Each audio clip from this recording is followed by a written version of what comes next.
In this video, we'll dive deep into animations using Flutter. We'll explore different techniques that will build a strong foundation in animation. We'll begin with Implicit Animations, which will teach us how to add smooth animations without the need for complex setups. Next, we'll dive into Explicit Animations, where we'll learn how to have complete control over every aspect of an animation, allowing us to create unique effects. After that, we'll explore Page Transitions, where we'll learn the art of smoothly transitioning between different screens. And finally, we'll learn about Custom Painter and how we can animate something drawn using Custom Painter. The prerequisite for this tutorial is the basics of Dart and Flutter. If you're not already familiar with it, you can watch my 20-hour free tutorial. Link to the video will be mentioned in the description or pinned comment. Now, let's get started. So to get started, you need to go to this URL. The link will be mentioned in the description below. Then you need to click on this green code button, copy this URL, go to your terminal, and migrate to the folder where you want to extract this project. So I'll go to desktop. And after that, you need to run the command git clone followed by the URL you just copied so that we have the project up in our system. After that, we'll just migrate to that particular folder, the animation starter code, and open it in the code editor we want. I'm going to open it in Visual Studio Code. And yeah, there we have it. Now you might be wondering what this project is all about. This is a starter code, but what does the starter code contain? We'll get to it, but before that, we need to run pub-get. What is this pub-get? Well, just click on this dialog if you see it, otherwise press Command J, your terminal will open up. Then you need to run flutter pub-get. What this flutter pub-get does is it basically gets all the packages, all the useful tools for you, so that you can start running your project. So if you go to pubspec.yaml, you'll see all of these dependencies, these dev dependencies. It gets that from pub.dev, stores it in cache, because of which we can run our project without any errors. Earlier you saw we had multiple problems, but after running this one command, all of our problems disappeared. So after you've run this command, let's just close the terminal. We'll open the iOS simulator to see what's up and running. So let's get it up, and after it is up, let's run it without debugging. Cool. After we have that, we're going to go to the lib folder, and here we're going to see 4 folders and a main.dart file. What are these? Well, we can see custom painter example, explicit and implicit examples, and a page route builder animation. These are examples we're going to use in our video to understand animations. So if you open implicit example, you'll see animated color palette, animated shopping cart, animated TweenAnimationBuilder. All of these are examples we are going to see to understand animations better. So if you go to animated color palette and scroll around, you'll see the code for color palette. It's not actually animated. We are going to animate this on our own in this tutorial. I'm going to type it out. Nothing will be pre-written related to animations. So this is just a color palette. The UI for all of these things has already been written so that we don't waste much time on writing the UI, which you can already write it on your own. Of course, I'm going to explain all the code that is already written over here so that there's no confusion whatsoever. So now that we have the iOS simulator up and running, let's see what exactly is pre-written over here and what we need to do, what animation we need to apply so that this looks better. Right? So let's just close the terminal behind, and there we have our app. Now in this app, we have 5 squares, each having a color of its own. And when I click on this generate new palette button, new colors appear over here. Every time I do that, new colors appear over here. And this looks good. So what's the code for this? Let's dive into the code now. So here in our code, we are going to start with the UI. We are not going to take a look at the logic first. First, we'll take a look at the UI and then we'll go to the logic. Then it will become simpler. So we are returning a scaffold. Then we have an app bar. So this portion right here. Then we have a centered column with main axis alignment.center. So yeah, we are just positioning everything in the center. But the main thing to look at is this for loop and this elevated button. So let's go over the for loop. What is this for loop doing? Well, for loop is iterating over current palette. So we are just doing for color in current palette because current palette is a list of colors.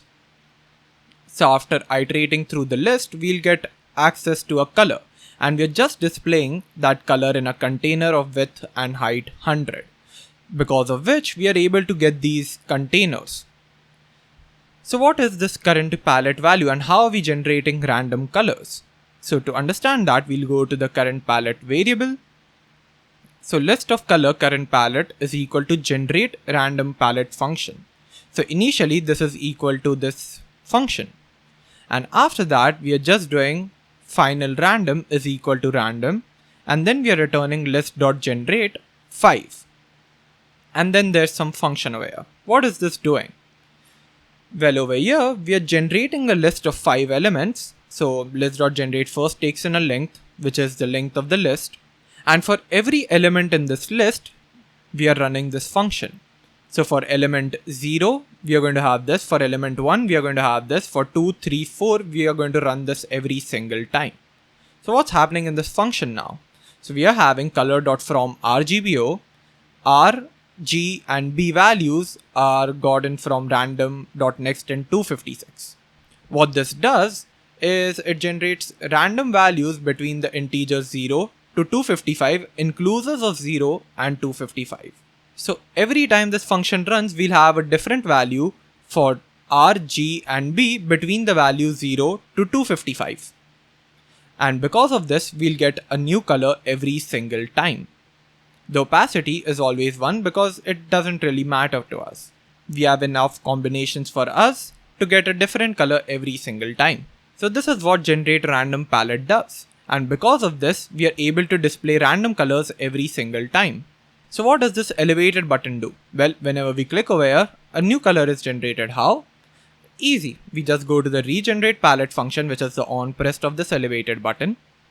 And here we are just doing set state current palette equal to generate random palette, just like we had it before over here. Initially it was equal to generate random palette. It called this function, so it got different values. Now we are calling this again and doing set state so that the build function rebuilds and we display a new UI, right? So I hope the explanation was easy to understand. If not, leave a question down below and I'll answer it. Now the question arises, how do we want to animate this app? Of course, I cannot tell it to you in words. So let's see a demo of the solved example to understand what we need to do. So one more time, let's quickly see how the non-animated app looks like. So if we click over here, you see, this is how the non-animated app looks like. And this is how the animated app looks like. You see, the transition from color change is quite smooth. So it gives a better user experience. In non-animated app, if you see, it's quite weird to see these boxes being generated like this. With animated, the process becomes a lot smoother. So this is what we are going to do. So let's jump into the code and see how we can code this. You might think that, hey, this is going to be a difficult job. We basically need to convert one color from another color. That's going to be hard, right? Not really. It's just 2 or 3 lines of changes you need to do, and you're done animating the color palette. That's how easy Flutter makes it for us. So when color A is changed from color A to color B, we want that process to be smooth. How can we do this? Well, all our attention should go towards this container, because this is what represents these squares where the color is changing. If you want to change and animate this thing, there should be a property inside of container allowing us to animate it, right? So let's try it out. Is there a property? Not really, because container doesn't allow animations. Like implicit animations are not there in container. Well, where is it then? It should be in animated container. So just container with animated before it. That makes it an animated container. An animated container contains all the properties of container plus some extra properties related to animation. And that will make sure that your code is running. But now you see there's an error. The named parameter duration is required, but there's no corresponding argument. Why is that the case? Well, that's the case because we are forgetting to pass in a required argument of duration. You see, That's a required argument in animated container. In container, there's no such requirement. So we'll just pass in duration. But what is this duration? Well, if you see over here, it creates a container that animates its parameters implicitly. The curve and duration arguments must not be null. So it tells us the guidelines for duration, but it doesn't really tell us what duration is. But in the context, we must be able to identify what this means. This means how long is the animation going to be there? Is it going to be for 1 day, 1 year, or 100 milliseconds, 10 seconds? How long is it going to be there? That's what we're trying to specify over here. And thus, it requires a class of duration to be passed in, an instance of duration. So we'll just pass it in, and here it gives us the opportunity to type in milliseconds. So we'll just type it in, and I just wanted to animate for 500 milliseconds. You can do it with whatever value you prefer, and this needs to be a const. So let's save it, and when we come over here, we try to generate a new palette. You see, our animation is completed. Just with 2 changes in our code, it's done. Now, let's just understand why this happens. To understand this, we need to go to the definition. What is implicit animations? Implicit animations are animations that run or are triggered when the property inside of a widget changes. The property that is changing over here is color. Why? Because every time this button is clicked on, regenerate palette is clicked on, the current palette changes, right? Because we are doing set state. Set state means the build function will run again. So current palette is equal to generate random palette, because of which this will also run. And here we know that, hey, the previous color has now changed. Color A is now color B. So I need to animate from that color A to the current color B in this specific time duration. In 500 milliseconds, I need to do that. So the property color changed over here thanks to this function. And because of that, we were able to animate it properly. That's how implicit animations work, and that's how easy implicit animation is. Whenever you have a small task like this, always go ahead with implicit animations. When a certain property in your code is changing, you can just go ahead and use this simple implicit animation widget that Flutter provides you with. There's not just animated container you can use. You can also use other widgets like animated align, animated container we already saw, animated default text style, and a lot of widgets. We are still going to see some of them in these 2 examples, but they are not all. There are many, and you can find the list on the web. I'll show you how you can get that list of widgets that are implicit animated widgets, or they're just animated XYZ widgets. Okay? So now the question comes, yeah, I understood this, but what other properties are there in animated container that makes it different from container? Well, there are quite a few. And if we scroll down, we can find this. They are curve, duration, and on end. So we already saw duration. What is curve? Curve is basically how your animation is going to be approached. Like, is it going to be slow in the beginning and fast in the end? Or is it going to be linear all the time? How is it going to be reaching its final destination? By default, it is linear. By linear, I mean, let's say our duration is 500 milliseconds here, right? So what we want to do is, and let me comment this out so that it's easier for all of us to remember. So when 100 milliseconds is reached, I want 20% of the animation to be done. If I'm on 200 milliseconds, 40% of the animation should be done. If I'm on 300 milliseconds, 60% of the animation should be done. If I'm on 400 milliseconds, 80% of the animation should be done. And when I reach 500 milliseconds, the entire animation should be completed. That's what I want. This is linear because with every 100 millisecond increase in time, you're increasing by 20% in animation. So you're increasing linearly. So how will this look like on a graph? So let me draw these coordinate axes. This is how it will look like on a graph. Why? Because let's say this is 100 milliseconds, this is 200, this is 300, this is 400, and this is 500. In the same way, this is 10% of the animation, 20%, 30, 40, 50, 60, 70, 80, 90, 100. These are not to scale, obviously, but I hope you will get the point. So this was 100 millisecond, and on 100 milliseconds, we reached 20%, right? So here we are. Then we have 200 millisecond. On 200 millisecond, we reached somewhere over here. Then on 300 millisecond, we were somewhere over here. On 400 millisecond, we were somewhere over here. And on 100% or 600 milliseconds, we were over here. So this is a linear graph. This is how it will get completed. And we can change that curve to something like this. We can maybe do some configuration such that it reaches like this. Okay, we'll reach the endpoint, but like this. It will be slow in the beginning and it will pace up at the end. So you can change that via curves argument over here. Let's just put it below duration. So we have curves, and then you can decide for what curve you want using curves dot, and you have a bunch of options. Now I know these names aren't really intuitive as of now, but you can make sense of it. Ease in out basically means that it will ease in and then it will be out. And if you want to take a look at the graph, you just hover over this, click on the link that is attached to it, and it will open up a visual representation of how this will look like. This is how our animation will look like.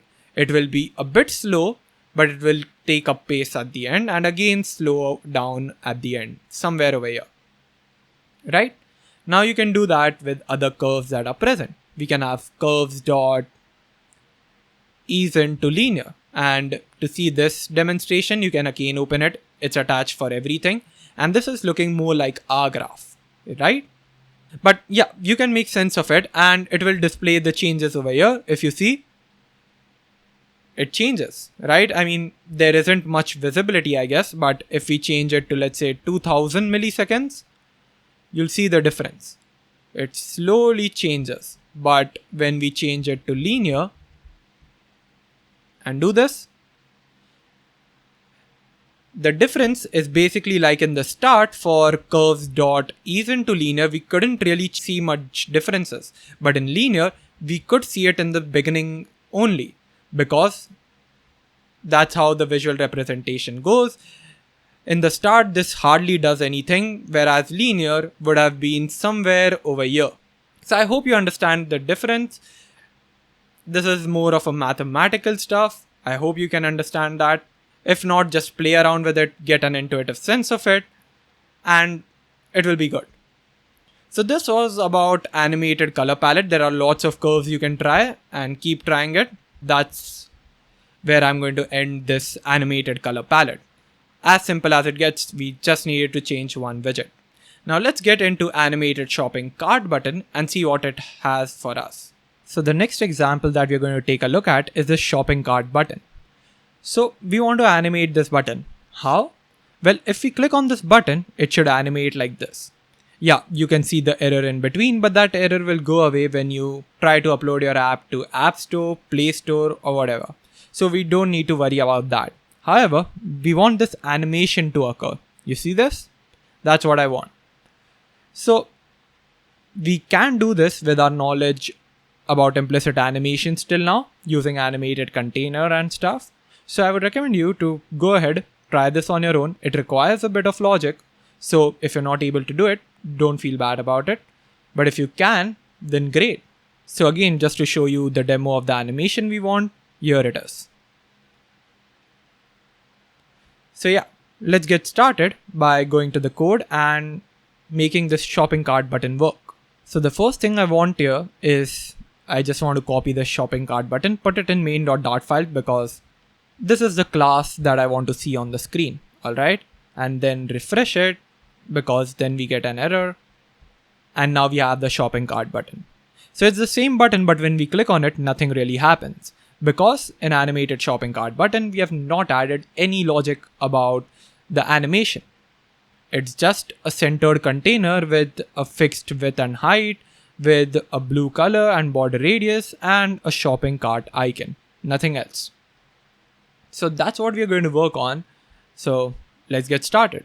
So I have a video demo of the animation with me so that it becomes easier for us to decide what we need to animate, because animation is like multiple things brought together to create a nice visual experience. So we'll break that down and then make sure our animation works.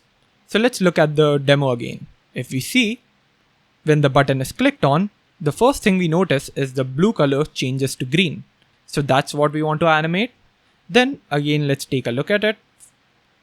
When we click over here, the shopping cart icon changes to a tick mark icon and this text appears. Okay. And the last thing, which might be a bit difficult to notice, is that when you play this,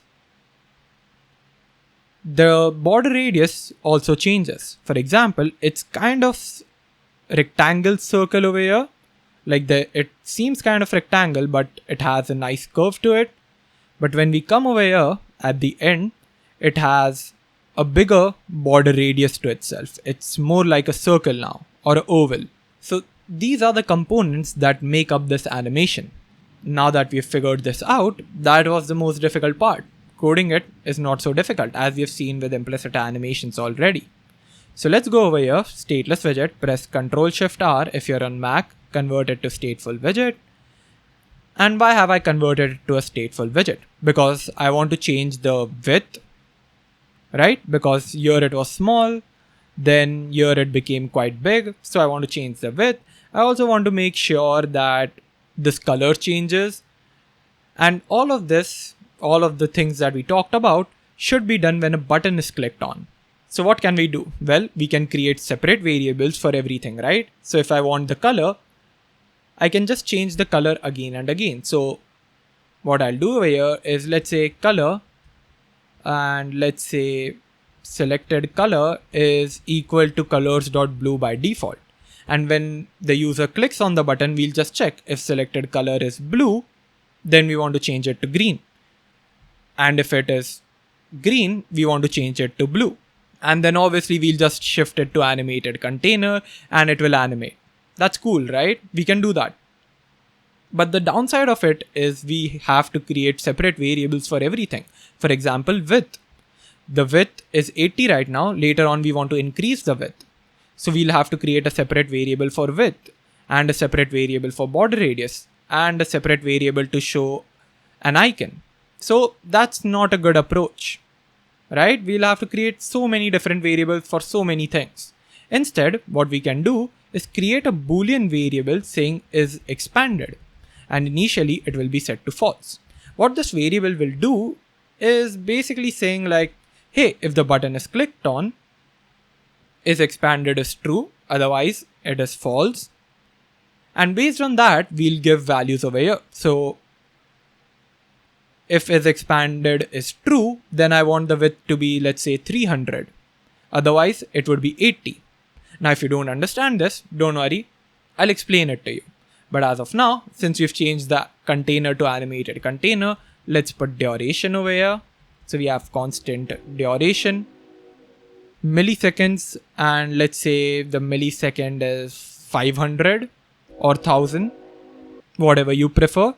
And 1000 millisecond is just 1 second, you can put that.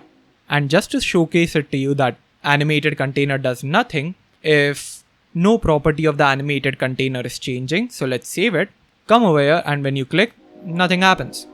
Okay, cool.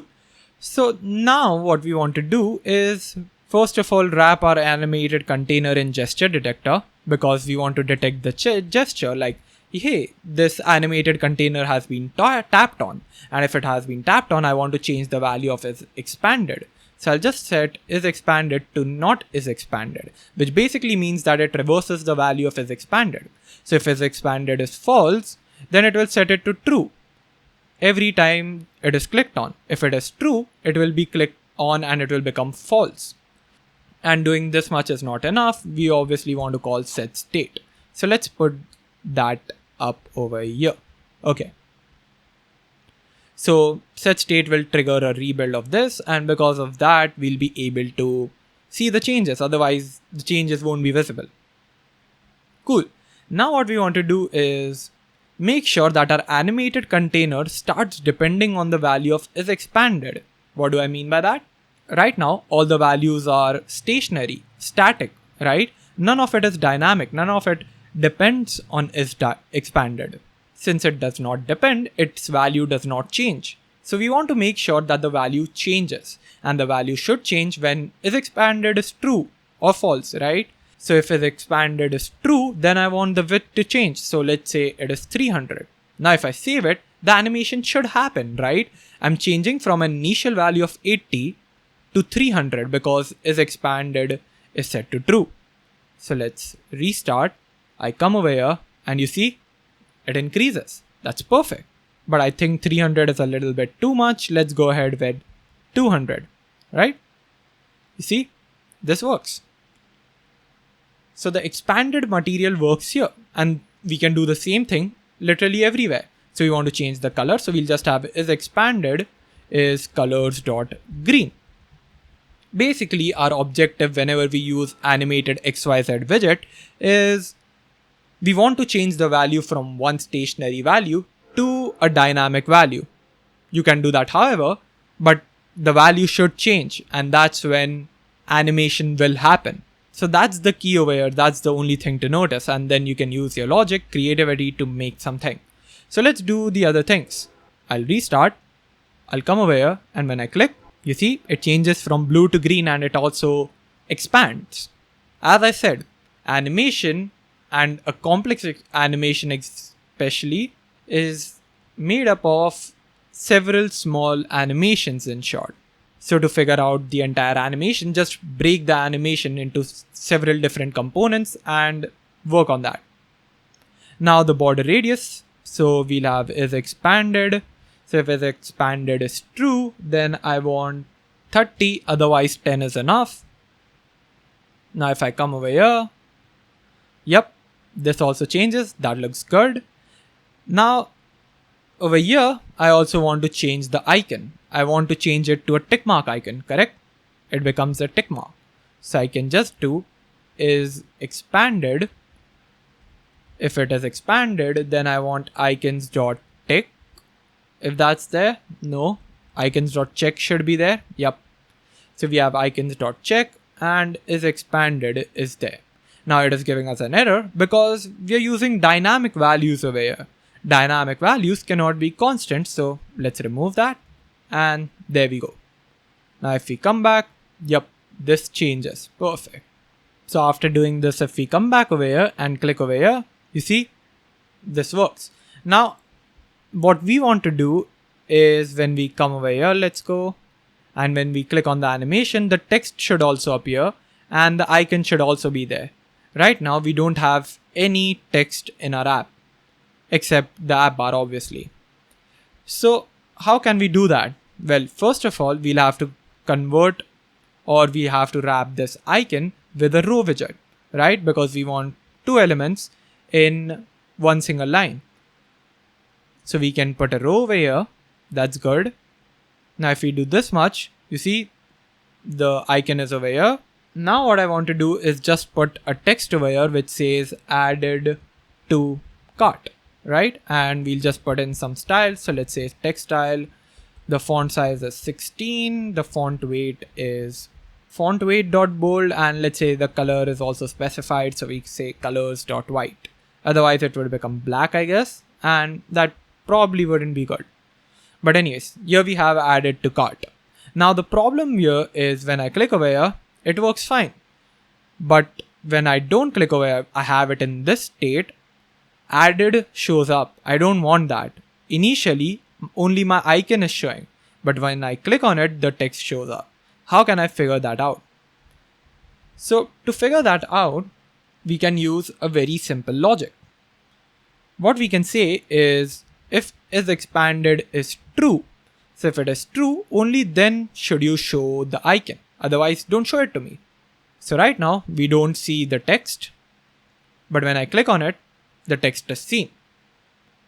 Now the problem we face with this is, since we are in a row, the icon shifts right in the start of the row. We want it in the center. So what can we do? Well, we can do main axis alignment dot center, correct? But if I restart, it is in the center. That's good. But when I click on it, both of them are in the center. According to my animation example, one is in the left and one is in the right. So I cannot use center. What else can I use? Well, I can use space evenly. When I use space evenly, in the beginning, it will be right in the center, and after that, they'll be apart from each other. They won't be congested together or staying together. So yeah, we are done with this animation. It was a little bit tricky, but quite easy once we figure out all the components that are needed in our animation. Just break it down into smaller steps and you'll be able to do it. So if we come back over here, we just had to use an animated container to do all the tasks. There's still more you can do over here. One thing you can do is wrap this text with another widget, which is animated opacity. Animated opacity, and it is just like the container opacity exists. Animated opacity just animates the opacity widget. So if we just have opacity passed to it, we'll just say is expanded is true. Then we want 1, otherwise 0. That means when the button is clicked on, I want the text to display completely. Otherwise, I don't want to display it at all. Then we have duration, and the duration can be, let's say, milliseconds of 1500, just so that we can see it live. Okay. So let's make it happen and restart. So if we come over here, yep, you won't see any difference. But yeah, animated opacity is one of the widgets you can use.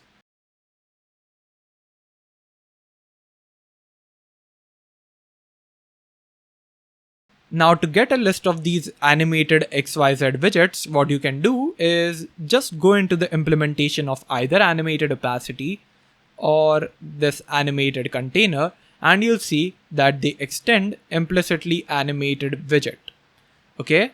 And when you search about this implicitly animated widget, Flutter docs, you'll come over here and see that these are the commonly implicitly animated widgets. And these are the lists. We have TweenAnimationBuilder, which we are going to take a look at in our next example.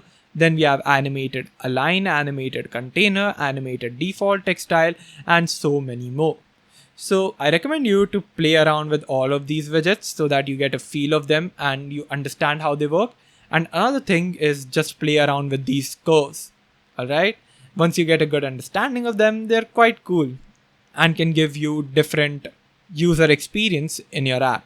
So try it on your own. I'm just going to remove this animated opacity widget because it's not really necessary, and just restart. So we have the shopping cart button animation done, and you can just open the terminal and run flutter run -t chrome --release. If you run this command, it will run on Chrome on release mode.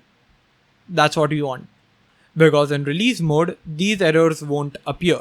You cannot run iPhone simulators on release mode. That is why I'm not able to show it to you on iPhone, but you can on web. So go ahead, take a look, run this command and see if you get this error. So the demo is loaded, and if you see, the error just goes away. So now that we are done with this, I'm just going to close it, and we're going to move to our last example of implicit example, which is the animated TweenAnimationBuilder example. So yeah, let's go ahead and test this out. So this is the next tab that we're going to work on. This is the animation that we're going to work on, and let's just restart it to see it. You see, there's just a circle and its glow, and whenever we restart, the circle goes from small to big, and its blur, or whatever you can say, its glow starts to increase along with the circle as well. So this is animation as well, and this is what we're going to animate. So let's get into the code. So again, the first thing we need to do over here is just copy this, go to the main.dart file and paste it over here. Okay. Also, if you don't like warnings, just get rid of these imports and we're good to go. So this is what we are going to start with. Okay, we have a circle and a blur radius. How do we do this? Well, we have our app bar, then we have in the center a container with a size which is 200, a constant value. We are not animating at all. Then we have the height, which is also 200. Okay. And then in the decoration, we are putting in box shape.circle. If we remove this, it will become a square. But what we want is a circle and the color should be blue. The box shadow should be there and the box shadow is only one color. You can add more colors if you like. So let's go ahead with colors.red. And you see, we are getting this kind of color if you're interested in it. But I like only one color, which is blue with an opacity of 0.5. So it becomes less prominent. Then we have a blur radius and a spread radius. Spread radius is like how much it is spread throughout this container or throughout the screen. So we are doing size divided by 2. If we do just size, it will be a lot. That's why size divided by 2, which is 100, because 200 divided by 2, and the blur radius. So if we don't blur, we don't get this kind of effect. It will become much more prominent like this. That's why we are using blur radius so that we blur it. And this is the box shadow property inside of which we can use it. It accepts a list of box shadows. So this is our app till now and we need to animate this. How do we animate now? Well, let's watch the demo to understand what we're doing.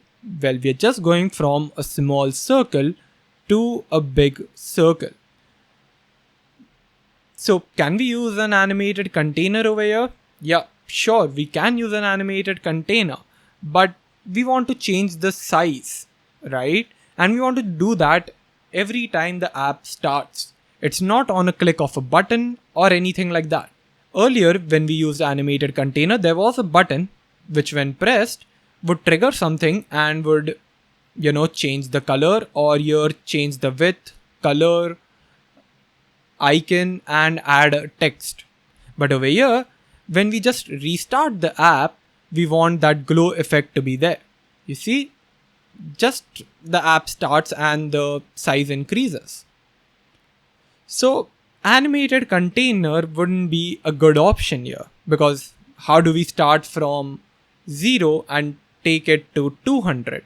Could we use init state for that? Let's go ahead and try it. So we have converted it to a stateful widget. Earlier the size is 0.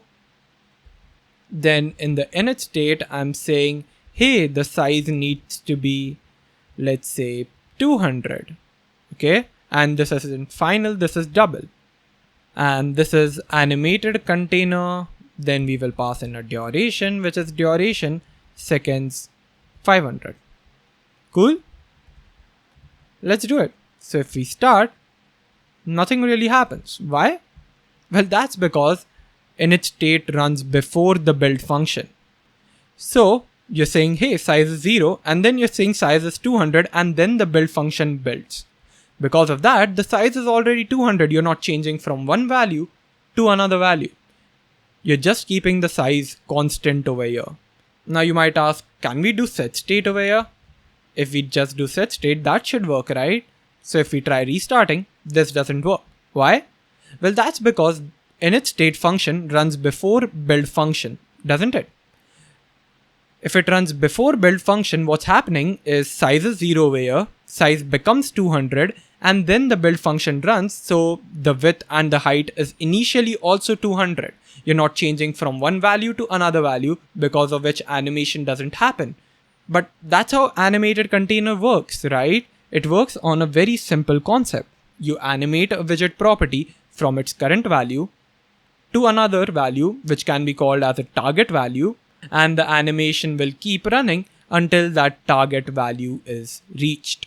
That's why this doesn't work. It thinks of size as a constant 200, even though it is not a constant. But over here in our build function, it doesn't really change. So for animated container to work, we would need a button, but no, we don't have a button here. So this idea doesn't work. So let's remove these things. So what should we do instead? Well, for this purpose, we have another widget that we can use. And also, let's convert the stateful to a stateless widget, because in this thing, we don't really need a stateful widget. We also don't need this animated container to be animated container. We can shift back to container and we'll remove the duration. So we don't have any evidence of animation over here. We are just out of animation. Now we want to introduce animation because animated container did not work for us. So what will we do? Well, one approach we could take is just to wrap this container with something known as a TweenAnimationBuilder. That also comes under implicit animation, as I've already shown to you. If we go back to the Flutter docs over here, TweenAnimationBuilder. So what is the definition? It says TweenAnimationBuilder is a widget which animates any property expressed by a tween to a specified target value. This makes it sort of clear for us what TweenAnimationBuilder will do. It animates any property that is expressed by something known as a tween. So we'll get into what tween is, to a specified target value. So it's kind of like animated container only. Animated container, what was this doing? It had a previous value, then the value changed. So it changed from the initial value to a target value. Here it is animating any property expressed by a tween to a specified target value. So any property that is expressed by something known as a tween is being animated from one value to another value. So let's get a practical example of TweenAnimationBuilder. What I'm going to do is wrap this container with TweenAnimationBuilder. So to do that, first I'm going to wrap it with builder so that I get this nice builder argument here. Then I'll just change it to TweenAnimationBuilder. Once we have TweenAnimationBuilder over here, what we can do is pass the required arguments. So the required arguments over here are tween and duration. So we can pass in tween, then duration, and we're done. Also, this builder has some arguments. We'll fix that in some time. But for now, let's focus on tween and duration. So what exactly is a tween? If you hover over this, it says required tween object tween. So what is this tween? Tween looks like something like a class, right? If we just go to its implementation and try to find, here it is. Tween of the type T, so it has a generic type and it is called as tween. If we go to the tween implementation, you'll see it is a class. And it is a class that extends animatable. So technically we just need to pass in a class over here. And since it's not an abstract class or anything, we can just instantiate it directly. So we can just have tween like this and we're done. But now it asks us for two optional arguments that are named. So we have beginning and ending value. So let's go ahead and pass them in. We have begin. So let's say begin is 0, end is 200. So we've written this out, but what exactly does it mean? A tween is a short way to say in between. It is not a concept unique to Flutter. It is already present in animations, graphics. Flutter has just incorporated that naming in its classes. So tween refers to the frames or steps between two key points. For example, if you want to make an object move smoothly from point A to point B, point A is the beginning point B is the ending point, you can create tween to show its gradual transition instead of jumping directly from point A to point B. So in short, a tween is a class in Flutter that will help you to create smooth transition between values. You specify a range of values by mentioning the beginning value, the ending value, and it will generate intermediate values within those beginning and ending values, within that range. So now that we have understood tween, let's go to the duration. We already know what duration means. It means how long is this animation going to last? How long should it take for the tween to go from 0 to 200? So I can just pass in constant duration and the milliseconds will be, let's say, 1500. I want it to be 1.5 seconds long. Okay. So within 1.5 seconds, the tween has to go from a value of 0 to a value of 200. And tween will do it very smoothly. So let's go to the builder. We have already seen some builders already, right? We have seen stream builder, future builder, Then there's this TweenAnimationBuilder. So if you hover over this builder, it has different arguments, just like Stream Builder and Future Builder have different arguments. So here it wants a function, which we already have. Builder is a function, and it has build context, classic builder function. Then it will have an integer, and then it will have a widget. So let's type it in. Let's call the integer some kind of object, and the child, which was a widget, as a widget. Okay. So we have our errors sorted out. Now the problem is just the size over here. But what do these arguments mean? We know what build context means, but what is this integer and widget, which is optional? The integer over here is derived from this tween. Since this tween has 0 and 200 passed to it, if we hover over this, it will say it is of the type tween of int. And the beginning value is integer and the ending value is also integer. Earlier, when we did not put anything, the tween had object and object. Now, since we passed in integer values, now it is of the type integer. If I pass in colors, for example, colors.gray and colors.white, then this will become tween of color. And this object will be color. So this object's return data type is based on this tween, what you pass to this tween. So we'll come back to our normal values. We are using 0 and 200 over here because we want to animate this container, right? We want this container to go from 0 to 200. It should be nothing on the screen to something big on the screen. So we've mentioned the starting and ending values over here. So now we have an understanding of what this object is. It is an integer. So we know this object is of the type int, but what value does this object contain? To understand that, let's understand how TweenAnimationBuilder works. So you've specified the tween over here. It contains of a beginning and ending value. And what tween is doing is it is constantly moving from 0 to 200. Right? So it goes to 10, let's say, 15, 20, 25, 27, whatever. And it is doing that smoothly.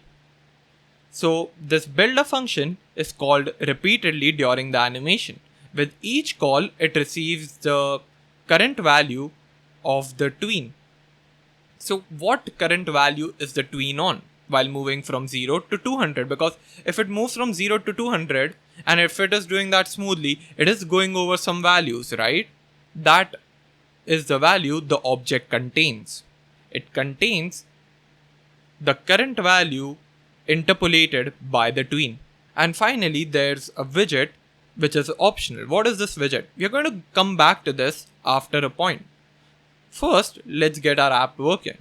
Since we're already familiar with what object does, it shouldn't be too difficult for us. We already know object contains the values that tween interpolates between. So object is essentially the size variable that we need over here, right? Because if the size is 0, the container is not displayed. If the size is 200, the container will be quite big, and because of that, we'll see a circle. And the size variable interpolates between those values very smoothly. So we'll get the animation we require. But now we get an error. We say the argument type int can't be assigned to the parameter type double. And the reason for that is width and height require double values, even blur radius and spread radius. And here the tween is integer. Because of that, it gives us a problem. So we can fix that in two ways. First one is to make the 0.0 and 200.0. Because of that, it becomes a double. Or we can just say tween of double like this. So if we just pass in double, these integers will be treated as double values. So I prefer this way better. And also one thing that you might not have noticed, if you hover over TweenAnimationBuilder, it is also of the type double. Since it is of the type double, the builder function also has a double value in the parameters. Okay. Now if we restart the app, there we go. Our animation is now working. If I again restart, it is working. Just to recap, why does this work? We have specified a tween that goes from a 0 to 200. If it was 100 instead, we would have a circle that has some size in the start. It has a height and width of 100, but since we've typed 0 over here, it starts from absolutely nothing to something, right? Then we have a duration. How long is the duration or the animation going to last? 1500 milliseconds or 1.5 seconds. Then we have a builder which contains the current build context. Then we have the size variable, that is the current value of the tween. And then we have the widget. We need to discuss more about this widget. Then we are returning a container, passing in the width and height of this size, and the spread and blur radius of this size. So this is how it works. Again, to remind you, animated container did not work because we had to go from an initial value of 0 to an ending value of 200. And that had to be done without a click of any button, without any trigger. It had to happen as soon as the app loaded. Let's talk more about widget. What is this widget? Well, this widget is basically, now let's talk more about this widget. What is this widget? So if you just minimize this container and put a comma after the builder, in TweenAnimationBuilder you'll notice there's a property of widget which is optional called child. So we can pass this child over here, and this child is what the widget is. If this child has a value, the widget has a value. If this child does not have a value, widget is null. So we can close this, we go to the builder function, and we try to inspect in TweenAnimationBuilder if what I'm saying is correct or not. So we have final widget underscore child, and this is a stateful widget, as you can see over here at the top. It extends implicitly animated widget, and implicitly animated widget extends stateful widget. So indirectly, TweenAnimationBuilder is a stateful widget. And because of that, it also has create state function over here. So if we go down and we see return widget.builder, so it is returning the builder function for us. It passes in the build context. It passes in current tween.evaluate, which gives us the current value of the tween, and widget.child. So builder function has those three values only, right? Build context, the current value of the animation, and widget. So this widget is ultimately the child that we get over here. This child that I passed in over here. Now why is this child present over here? This child is present because, as I said, the builder function will get called as and when the value of this size changes. Whenever the tween is animating between two values and the size changes from one value to another value. Builder is called repeatedly. If this builder is called repeatedly, certain elements of this container will also get called repeatedly. Even those elements that have nothing to do with the size variable, nothing to do with the value that is changing over here. So why do we want to unnecessarily rebuild all of those things? And that's why we have the child argument. In this child argument, you can pass in things that are not animating, but you want to display. Or if you want to read it over here, it says the same thing that I said. If a builder callback's return value contains a subtree that does not depend on the animation, so that means whatever value that we are returning over here, let's say some part of the value does not depend on the size, then it is more efficient to build that subtree once instead of rebuilding it on every animation tick. That means instead of passing the child widget over here, just pass it over here so that it builds once instead of rebuilding it every single time. So let's say in our child we had a constant text which said hello world. Okay, and what I want to do is display it in the container over here, somewhere over here. How can I do that? Well, for that I can just present a child to the container. Let's pass it in, not in the decoration, container. And if I just type constant text hello world like this, it will be inefficient. Why? You won't be able to see the difference, okay? There's no spottable difference.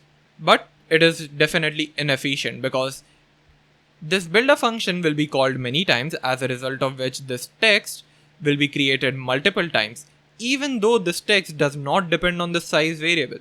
it has nothing to do with the size. Even then, it is getting rebuilt again and again.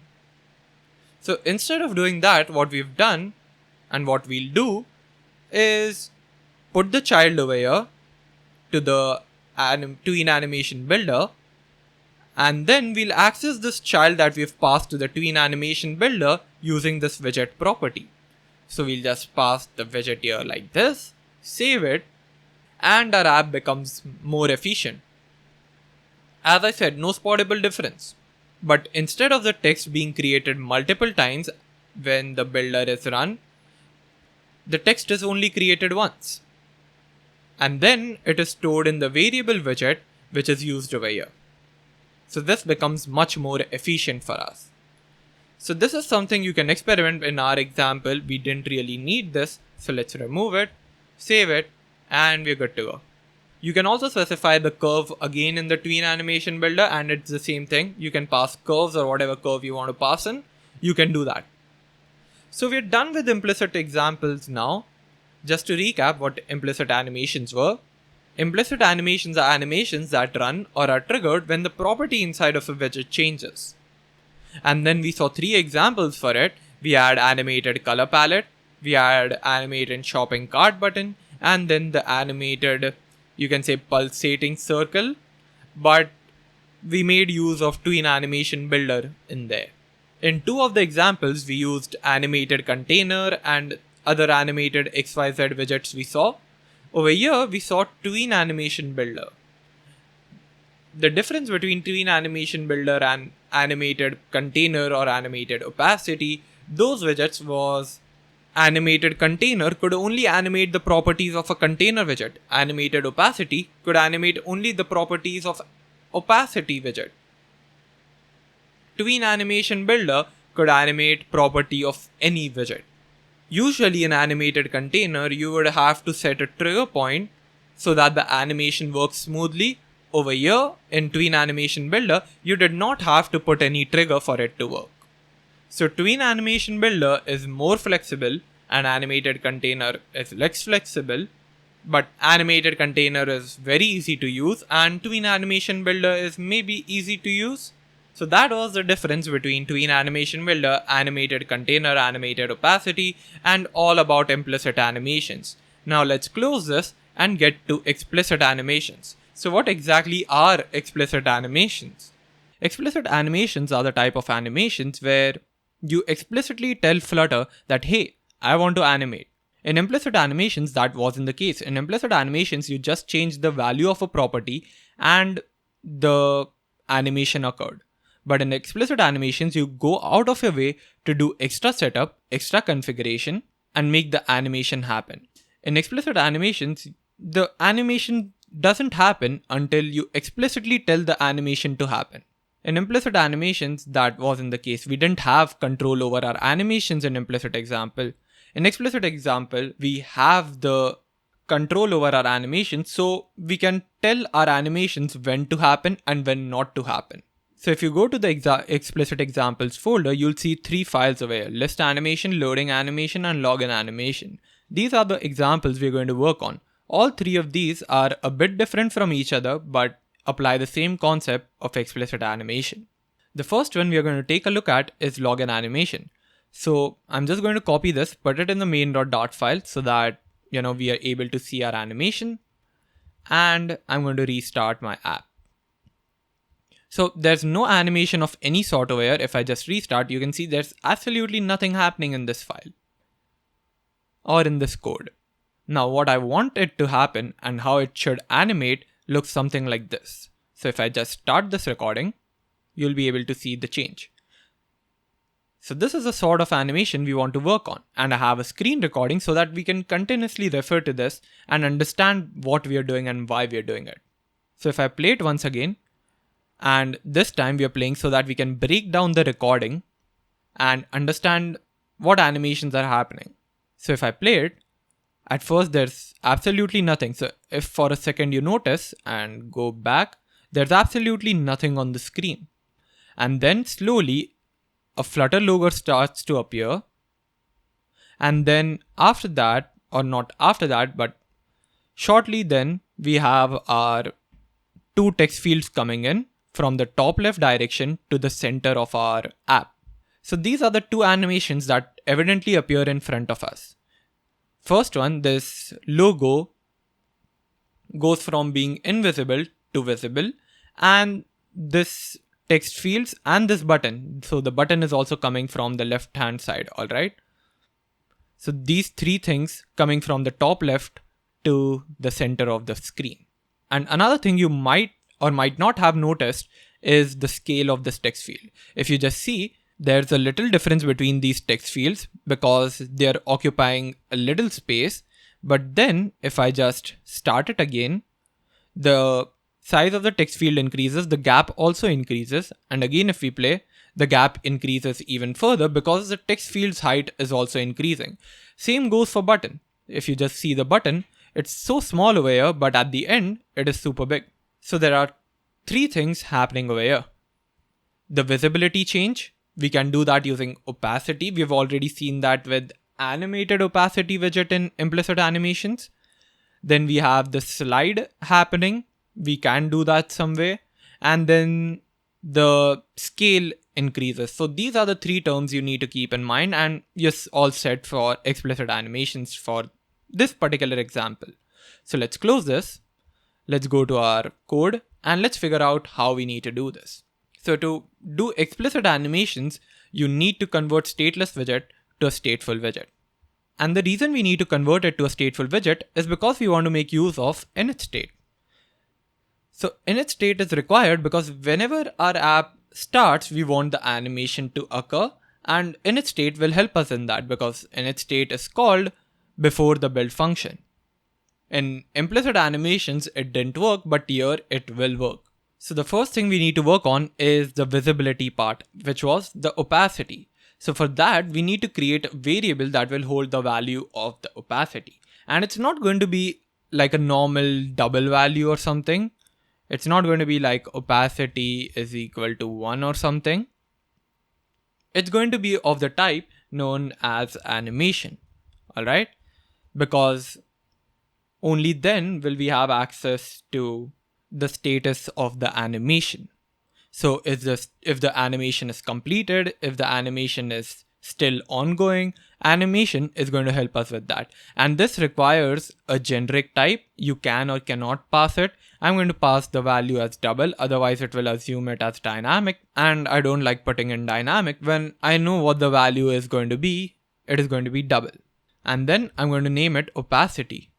Okay, and I've defined it late because the opacity value is going to come from here, and it cannot be as simple as putting in 1 over here because it's of the type integer or 1.0. You cannot put it because it's of the type double. It needs a value of animation double, and this animation thing is an abstract class, so you cannot instantiate it. So what is the value opacity is going to take? Opacity is going to take the value of a tween. Now you might say, hey, animation isn't a tween, right? And you're correct. It's not a tween, but we'll see how to make it work. So in tween, we are going to present a beginning value. So in the beginning, our animation or our Flutter logo isn't seen. So it's going to be 0. And at the end, it is going to be 1, right? Because it's completely visible. It's going from completely invisible to completely visible. That's why it's going to be beginning from 0 and end will be 1. And now we all set. We have a tween, but now we want a value of animation, and that's where we will call dot animate property of our tween. Tween has a lot of properties over here, but the one we are interested in is animate because it will give us animation integer. Okay, and it is giving us animation integer because we have passed in 0 and 1. Again, if we just do tween of double, it will solve all of our issues. So when we call animate, it will start animating between these two values. So opacity will go from 0 to 1, and we are calling .animate because of which it will animate. Simple. Now what do we put in parent? Parent also requires a value of animation double. We need to pass something known as an animation controller over here. And what is animation controller? As the name suggests, animation controller. It is a controller that will basically control your animations. It will allow you to pause, play, stop, repeat, whatever you want to do with your animation. And it will also specify the duration for which your animation is going to last. And that's the big benefit of using explicit animations, right? It will give you complete control over your animation. So let's go ahead and create an animation controller now. So to create a controller, again, we're going to follow the late thing, and we're going to have late animation controller. Let's call it controller. And here, before we define opacity, we'll define the controller's value. So we have controller equal to animation controller, and we can create a class out of this, right? Because it is a class. It's not an abstract class. So once you create animation controller, it asks you for something known as vsync. Vsync is the ticker provider for the current context. It can be changed by calling resync. It is required and must not be null. See ticker provider for advice on obtaining a ticker provider. So vsync doesn't really tell us what a ticker provider is. It just tells us that, hey, we need a ticker provider to be passed in over here. So what is a ticker provider? To answer that, we must understand why animation controller needs vsync in the first place. So the job of animation controller is to control our animations. And to control animations, animation controller has to keep track of Flutter's frames. So a ticker will allow animation controller to do that. A ticker basically keeps track of Flutter's frames and allows the controller to follow that ticker and animate through it within the specified duration. So if I've put in a duration of 1.5 seconds in my animation controller, the ticker provider will keep track of Flutter's frames and allow that animation to happen within those 1.5 seconds. Okay, so that's what a ticker provider does. It will give you the ability to keep track of the Flutter's frame rendering and will allow the controller to follow that ticker and animate through it. So now how do I get this vsync ticker provider value? So for that, it's recommended to use this value, but this also gives us an error because this will give us access to the current class we are in, and the current class we are in is login screen animation state. So what do we do instead? Well, we can just do with single ticker provider state mixin. Once we do that, we're using a mixin in our class, and once we have access to our mixin, we can use this because this is now of the type single ticker provider state mixin as well. That's how mixins work, right? So now you can just pass in this and you're able to use your controller. Now I can take this controller and pass it to .animate, and there we have it. Our opacity is now done. So just to recap, the first thing that is usually done, and I did it the opposite way so that we understand why animation controller is needed, is animation controller is created and controller is equal to animation controller. Then we need a vsync value. And whenever you need a vsync value, you can just put with single ticker provider state mixin. But yeah, sometimes a single ticker is not enough. You need multiple tickers. So in that case, you can always use ticker provider state mixin, which will allow you to create multiple tickers, if that makes sense to you. But for our login screen animation, one ticker is enough. So we're going to use with single ticker provider state mixin. Then we create late animation double opacity, which is equal to tween double. So we create a tween because in the start, the visibility is not going to be there. And at the end, the visibility is going to be 1, completely visible, because that's how opacity works, right? The values are 0 to 1. And then we animate between those tweens. Also, what I like to do is whenever I create an animation of some sort, I like to suffix it with animation. So I can just write this as opacity animation and then I can use it. But the other problem here is if we have somewhat of a complex example or somewhat of a complex animation to do, then opacity animation is not very descriptive. So you can make this more descriptive, maybe by using better variable names like logo fade animation, and we can just put that in. Awesome. Now that we have this, do we expect the logo to animate? Not really. Why? Because in our UI, we have not made any changes. We have our variables and all of them assigned. That's good. No doubt about it. But our Flutter logo is still a constant size of 100. We have not told it to animate or anything. So for it to happen, we have to wrap a Flutter logo or whatever widget you're on, just wrap it with another widget, and that is known as a fade transition widget. Why are we using fade transition widget? Because fade transition widget is having a required argument of animation double opacity. We are not going to use animated XYZ widgets that we saw, animated opacity for example. We cannot use that because it requires opacity which has a required double value. What we need is XYZ transition widget, which will allow us to pass in animation widgets like this. So we can just pass in like fade transition, and then we have opacity and it requires an animation double value. So we can just pass in logo fade animation over here and we're good to go, because logo fade animation is of the type animation double. And we're using fade transition because we need access to opacity, right? We want it to go from completely invisible to completely visible, and fade transition allows that.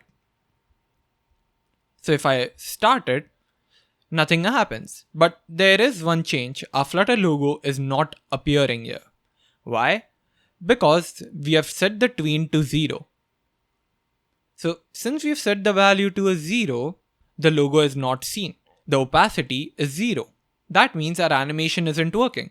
And the animation isn't working because I want you to remember one thing. Explicit animations don't work until you explicitly tell them to work. So you need to explicitly go ahead and tell your controller dot forward. What this will do is start animating.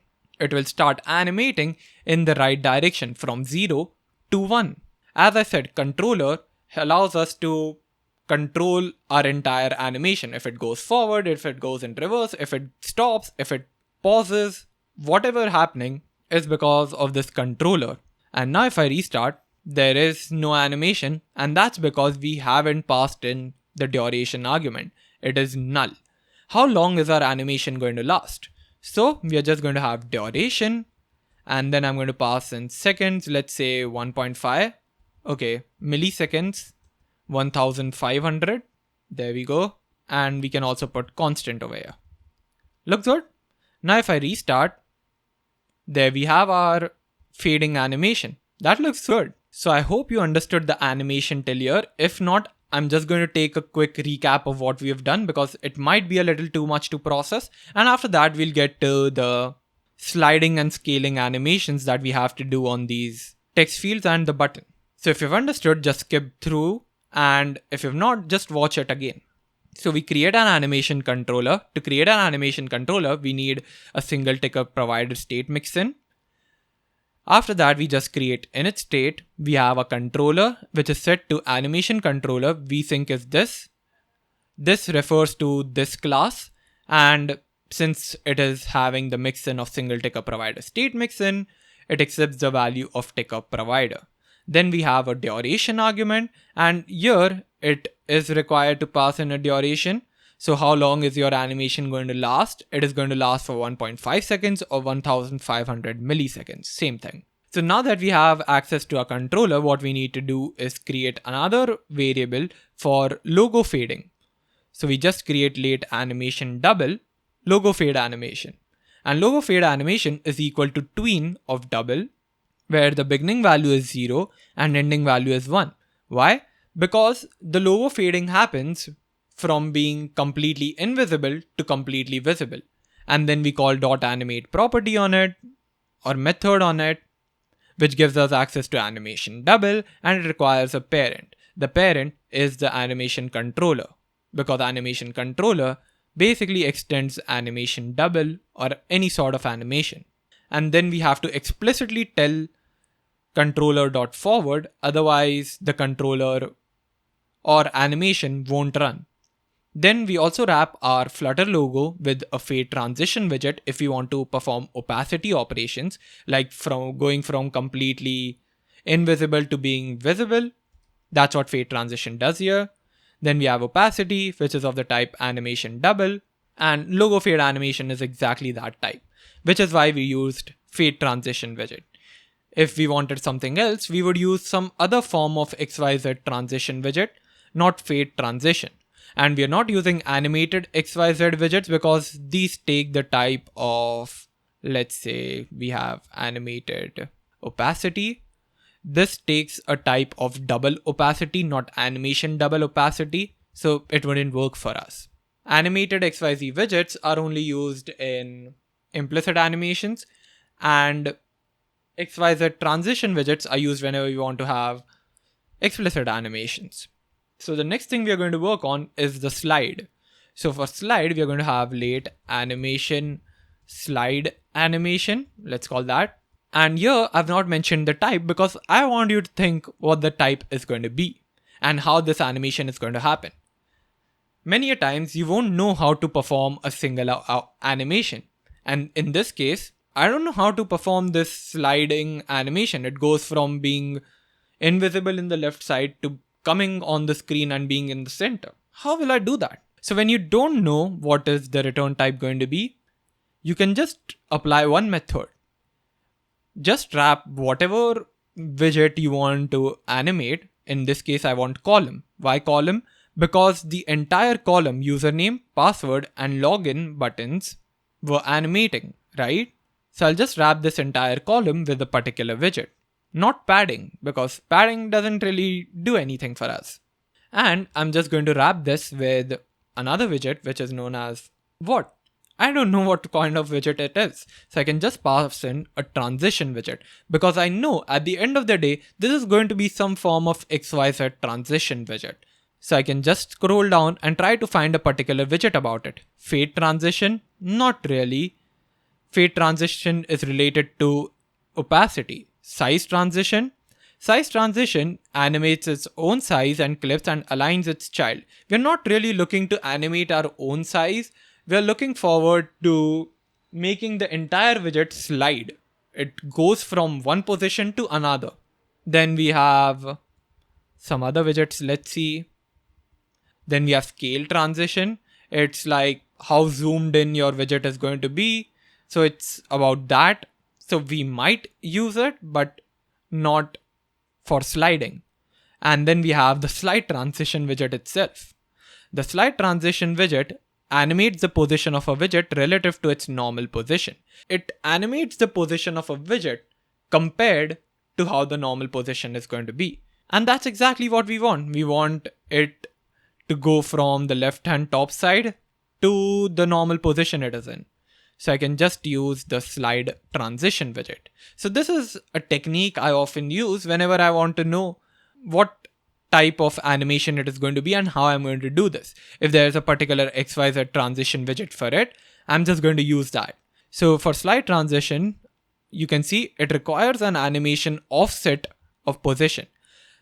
It is quite similar to fade transition, right? Fade transition required animation double opacity. Now it requires animation offset position. So I'm just going to have animation offset over here. And slide animation is going to have similar stuff. It is going to have slide animation tween, and the beginning value that we are going to put in the tween is of the type offset. Now what is an offset? Offset is basically like a graph. If you just think of it in terms of a graph, let's say this is the entire graph that we have. This is going to be -1. This is going to be 0. 0 is going to be the normal position of our widget. And this is going to be 1. Alright.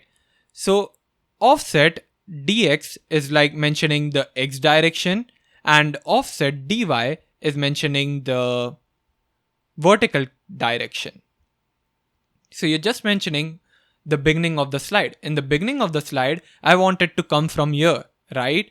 So what is this going to be? So if this is the center, let's say, to go here, we have -1, and to go up, we'll have 1, right? So our x is -1, so you can just pass in -1, and our y is 1. You see, -1, and this is 1, and this is -1.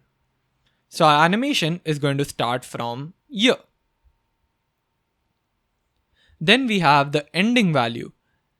Now in the ending value, where do we want it to be? We want it to be in the center, or wherever the normal position is. So the normal position is going to be 0. As I said, So we are just going to have offset dot 0.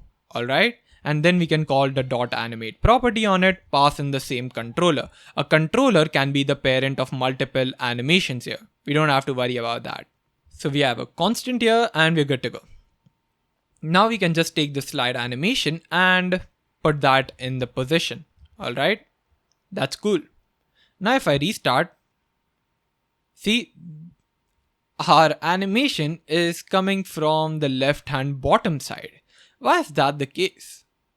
That's the case because, let me just put a comma here. That's the case because in the beginning we have mentioned -1 as x, so it started from here, that's good, but 1 is going in the bottom direction. It shouldn't go in the bottom direction, it should go in the upper direction, right? So we can just pass in -1 over here, and now you see it is coming from the left hand side. So in our case, -1 is the y component at the top and this is +1. So whenever you pass in -1 in the x, you'll just go over here, and -1 in the y, you'll go up. And if you pass in 1 and -1, you were at 1, then you went -1, which is at the top, and then you come back to your original position. So you can play around with these offsets and you'll get a better understanding of it, but here's the graph for it. In the x direction, you have -1 and 1, and the values you can take between them. Then at the top, this is -1 and this is +1, and this is for our case.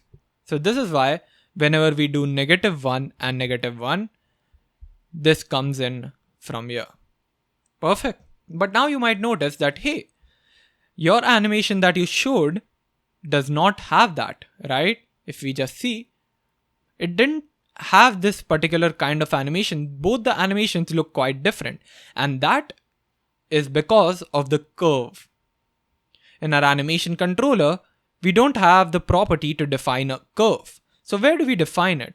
To define it, you need to wrap your particular controller with something known as a curved animation.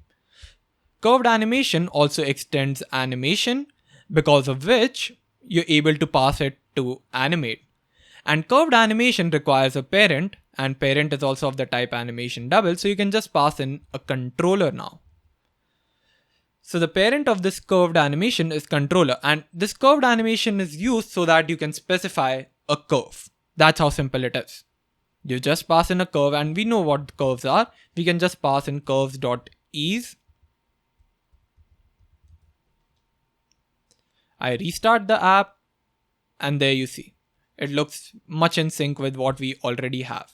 So if you just specify a controller over here, that's fine, but it will take a default curve. When you pass in curved animation, you pass in a controller, obviously, but you also mention your curve. Okay, so you can do that. Now it looks much in sync with what we had.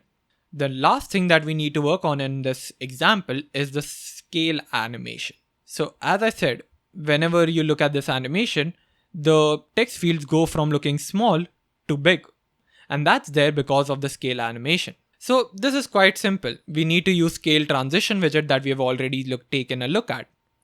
So I request you to pause the video and try it on your own and see if you're able to do it. Let me know if you're able to do it in the comments below. So to do it, first of all, let's just go ahead in our column, wrap it with a widget, and it's going to be scale transition. Scale transition requires a scale which is of the type animation double. So we need to create a variable at the top, which is late animation double. And then we are going to name this, let's say, scale animation only. You can improve the naming in both of these cases, but for now, this works fine for me. Scale animation is equal to tween. And how is our scale going to look like? Well, what I want is, in the beginning, even the opacity is 0. So that time my scale can also be 0. So all my text fields and buttons are almost non-visible. Then as the opacity increases, the scale will also increase. So I want both of them to be in sync with each other. So I can just copy those values. So beginning at 0, ending at 1, I want my scale to be there. And then I can just pass in animate, controller, and there we have it. And here if we see, we have an error, and that's because again of the tween double issue. We can fix that. Great. Now we can just copy the scale animation and put that in. And then when you save it, restart the app, and you see our animation is now working. It's not looking perfectly like this, and that's again because of curve issue. For example, here again we'll have to wrap our scale animation with curved animation. So we have controller, then we have a curve which is curves.ease, and now if we save it and restart, it looks just like our animation. So you can get it by using curves and different forms of curves. You can make it look very different, but what I like is this one better. For some reason, I like this one better than my example. So I'm going to keep using this. Okay. So yeah, we are done with our animation and it looks quite good. One thing to note here is that the scale transition is not between 0 to 1. Only opacity is between the values 0 and 1. For scale animation, it can be 5 if you want that. Let's put that in. As you can see, we have our button over here. Looks quite weird. Then we have 9. You can put that in. It becomes much bigger. You can put in 100 and I don't think you'll be able to see it. So there's no limit to our scale, but 1 works fine because it perfectly matches what we want. So we're done with the login animation now. I just want to make sure that you understand what this animation double is. I hope you've already understood signal ticker provider state mixin, animation controller, tween and the animate property on it, why we use curved animation, all of those things. But what about this animation double or animation offset? I told you this animation class is used so that we know the status of our animation. If the animation is completed, if the animation is ongoing, what exactly is the status of the animation. So to know that, you can just call multiple methods on something like logo fade animation or slide animation or scale animation, like dot is completed, is dismissed, or value, status. You can use whatever you want. And then you can also call dot add listener property on it. And then you can keep listening to whatever value changes happen over here. So I can just say logo fade animation dot status. Okay. I added a listener to this animation double value. I can restart it, open my terminal, and you see animation status dot forward. It keeps on forwarding the logo fade animations for like 90 times. And then finally it says completed, because the animation is completed. And because of this add listener, I can do multiple things over here. Like if logo fade animation dot status or dot is completed. So if the logo fade animation is completed, I just want to reverse it. So I can just use controller dot forward, but instead of using forward, I can just go reverse. So whenever the logo fade animation completes, it is reversing. And you notice a strange thing happening over here. So we have our animation happening and then it just stops happening for everything. I just called controller.reverse in logo fade animation add listener and it reversed for everything. And that's because all of these animations are animating through this controller. They're all connected to a single controller. So if the single controller starts, all of the animations start. If the single controller pauses, all the animations pause. If a single controller ends, reverses, whatever, all of those animations have to follow that. So to give you a diagram form, this would be our animation controller and multiple animations are using animation controller to make their animations happen. But whenever the animation controller says, hey, we need to pause, then the entire thing, all of those 4 processes pause. Nothing else happens. This is why whenever we call controller.reverse in logo fade animation, all of the controllers reverse. So even logo fade animation reverses, slide fade animation reverses, and scale animation reverses. So that's a very important concept I wanted to let you know. And with that, we can get rid of this controller. We don't need that. and we can get rid of login animation. We're good. Now we have to go into the list animation. So let's get started with list animation now. So for list animation, the first thing I want to do is just copy this list animation and put it over here. Okay, so we have access to the list animation now, and if you don't like warnings, just remove these two things and we're good. Now, what do we want the list animation to look like? Well, first of all, this is what the list animation looks like. We have 5 list tiles. You can see that over here. We have 5 list tiles in a list view builder, and then we have a floating action button for done. Like, it's just there so that we can click it and the animation appears. So it's a very simple list animation. What do we want to animate it to? Well, I want my animation to look something like this. You see, when I click on the button, the animation starts, and then I want all of these things to appear. And when I click on the button again, they all go. Again, when I click on the button, they appear. And when I click on the button, they go away. And you see the pattern in which they're going away? Whenever I click the button, one by one they start to appear. And when I click on the button again, one by one they go back. So this is what I want. And how can we make this happen? Well, we are going to use explicit animations for it, because whenever I click on the button, our animation begins. Whenever I click on the button, the animation goes back to its normal position. And I think you'll be able to get it this time because we are not using anything different. The only thing that is required is a proper logic in this scenario. And this kind of animation is known as staggered animation. Okay? So let's go ahead. First of all, we'll just convert it to a stateful widget because we are going to use animation controller now, and we're going to have with single ticker provider state mixin. Now I'm just going to have late animation controller. I'll call this controller again. And then I have my init state. Make sure to initialize this, otherwise you'll have error. Then we have controller equal to animation controller. Vsync is this. Whenever vsync this gives you error, just add this line. And we will have to pass in duration as well. And the duration in this scenario, let's put it seconds as 5 because we have like 5 list tiles, right? We have 5 list tiles showing up over here. So each of the list tile can take like 1 second if they want. But I'm just going to put in 5 seconds over here. The next thing we want is the staggered animation to happen. So earlier we've seen that when we use slide animation, all of those come in one by one. So can we use slide animation? Let's go ahead and try it. If I wrap my list tile with a widget known as slide transition, I pass in position, and this position requires an animation of offset. So I can just copy this. I have late animation offset. Let's call this slide animation.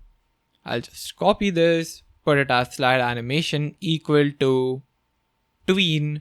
And what is my beginning offset going to be? Well, in the beginning, I want it to be in the left hand side. So it's going to be -1. Okay. We have to pass an offset first. So we have -1. And then in the Y direction, I don't want it to be up or down. I just want it to be where it is. So I can just pass the Y direction as 0. If we again come to our graph over here, -1 is over here and 0 of Y direction is also over here. So our animation is going to start from here and ending should be, well, offset.0, right? So what's happening is we go from here, this particular direction, this particular place to this particular place. So our animation is happening from here to here. And then I just want to call .animate, pass in the controller, and don't forget controller.forward, right? But if we do controller.forward, that means our animation just starts instantly. I don't want the animation to start instantly, which is why I've put a floating action button here. Here we are going to call controller.forward, okay? And the position is going to be slide animation. I know I've fastened the process here, and we've fastened the process because we are already familiar with all of these stuff. We have looked at it in the previous example. The only difference here right now is controller.forward. The controller.forward is not in its state because we don't want the animation to instantly occur. We want it to occur only when the button is clicked on. Now, if I restart and I click on the button, you see all of the animations come together. That's not what I want. And this is why slide transition wouldn't work. We need an improved logic so that all of these things come one by one. So what can we do? So my improved logic is that I just create separate animation offset for each of the list tiles over here. For this one, I'm going to create my own. For this one, I'm going to create my own animation offset.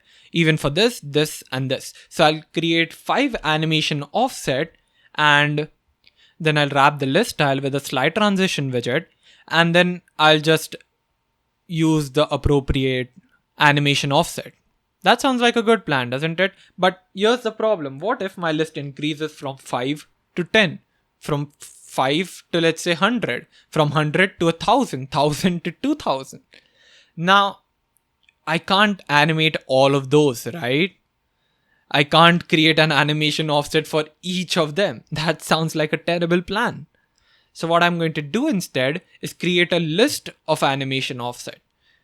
Okay, so I'm just going to have list of animation offset. So this is going to be a list that contains animation offsets, and I'm just going to name this animations.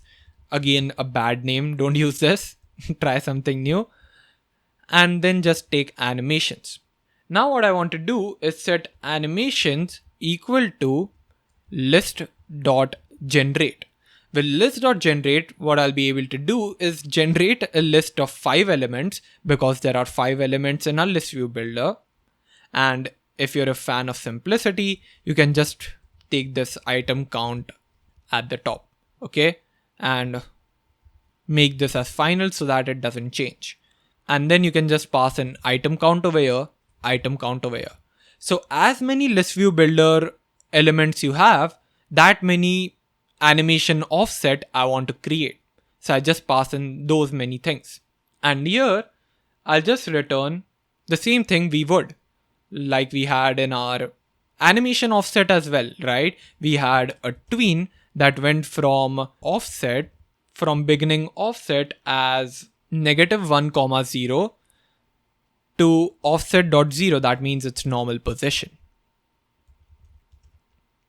So we are going to use this tween over here for each of the elements, okay, for each of the animation offset. And then we are going to call the animate property on it, pass the controller or curved animation, whatever you want to pass in. Awesome. So what we've done over here is generated a list of 5 elements, which returns a tween that starts from the left hand side and comes to its normal position. Okay. Now I can just take this animations, wrap my list tile again with a slide transition, and the position is going to be animations at index. Why am I doing at index? Because whenever I use animations at index, I get access to the appropriate list, right? Or the appropriate animation offset. If we're creating 5 elements over here, then animations at 0, which will be our first element, animations at 1, which will be our second, animations at 3rd will be 4th element, and animations at 4th will be 5th element. So that way we have access to the particular position and we have access to our particular animation offset. Now we can just start it. I click over here and our animation still appears together. What is the problem here? Well, the problem is we've created a list of animation offset and we have made every list tile have its own animation offset, but there is nothing unique to our animation offset. It's not the same instance, but it's the same thing that we are passing in. It has a beginning value of -1,0, it has an ending value of 0, and there's nothing unique between all of those animation offset. There's no time delay put in between all of those animations. And because of that, all are appearing at the same time. We need a way so that we can add an interval in between, like a delay in between. And when we do that, each of the animation offset will become a bit different from each other and will behave more differently. Just to make sure we are on the same page, I'm going to demonstrate what I'm talking about. I'm just going to open the widget inspector. I'm going to go down and you see we have a list view. That's great. And then each of our list tile now has a different slide transition widget attached to it, right? And when we go to the slide transition widget details tree, you'll notice that we are having the same value for each of them. There is no noticeable difference between all of them. They're just different instances of the same thing that we're doing. They all begin at 0. They all have the same beginning value. They all have the same ending value, and there's no delay in all of them. So we need to add that delay. So how do we add that delay? And to add that delay, we introduce a new concept, which is interval. So with interval, you pass in a beginning value, you pass in an ending value, and it will delay it by that time. For example, if I just mention 0.5 over here, 1 over here, that means my animation will happen only from 50% to 100%. So that means if the animation is like 5 seconds or 6 seconds long, let's say the animation is 6 seconds long, if we do it from 0.5 to 1, that means our animation will start from 3 seconds and will go up till 6 seconds. So from 0 to 3 seconds, it will not work. That means it will stay stationary. And from 3 seconds to 6 seconds, it will animate. So if we just go to the interval class in Flutter Dev, you can see a graph over here. It's the same example that I gave you. If there is a 6 seconds animation and it uses an interval from 0.25 to 0.75, that means from 0 to 0.25, it will not animate. Then from 0.2 to 0.75, it will animate. And from 0.75 to 1, it won't animate. So our animation will not work from 0 to 0.25%, which is 0 seconds to 1.5 seconds, because 25% of 6 seconds is 1.5 seconds. Then it will animate from 0.25 to 0.75%, which is 1.5 seconds to 4.5 seconds. And from 4.5 seconds to 6 seconds, it won't work. So in our case, what do we want? Well, what I want to do is get access to this index, okay, and multiply it with 0.2. Why 0.2? Because I have 5 elements. All of them need to show up. So I'll just do 1 divided by 5, which is 0.2. Because like the maximum value it can take is 1. The number of elements we have is 5. So we multiply it by 1 divided by 5, which is 0.2. And if you just need to make this more dynamic, then you can just do item count 1 divided by item count. All right. And that works too. So that's the logic we applied to get 0.2, because we have 5 elements. Then 1 divided by item count will be 0.2. So we are essentially multiplying by 0.2. And the reason we took this logic is because, let's say we have 5 elements. The first index will be 0 into something, so it will be 0. So the interval will be 0 to 1. So it will complete its entire animation. Then it will be 0.2, which is 1 into 0.2. So 0.2, 1. Then we have 0.4 and 1. Then 0.6 and 1. Then 0.8 and 1. That's why we have this kind of logic over here. I hope you've understood it. If not, let me know in the comments and I'll help you with it. So I'll just take this interval away because this requires a type of animation double and interval is not an animation. What we need to use instead is curved animation. We'll pass in a controller, and for the curve, we can pass interval, because interval is essentially extending a curve. Okay. And it has curves.linear, but we can change that. Now that we have access to this, we can just restart because animations at index is there. I can click on this and each of the element will start to appear one by one. You see? And that is happening only because of this interval and the logic we've used over here.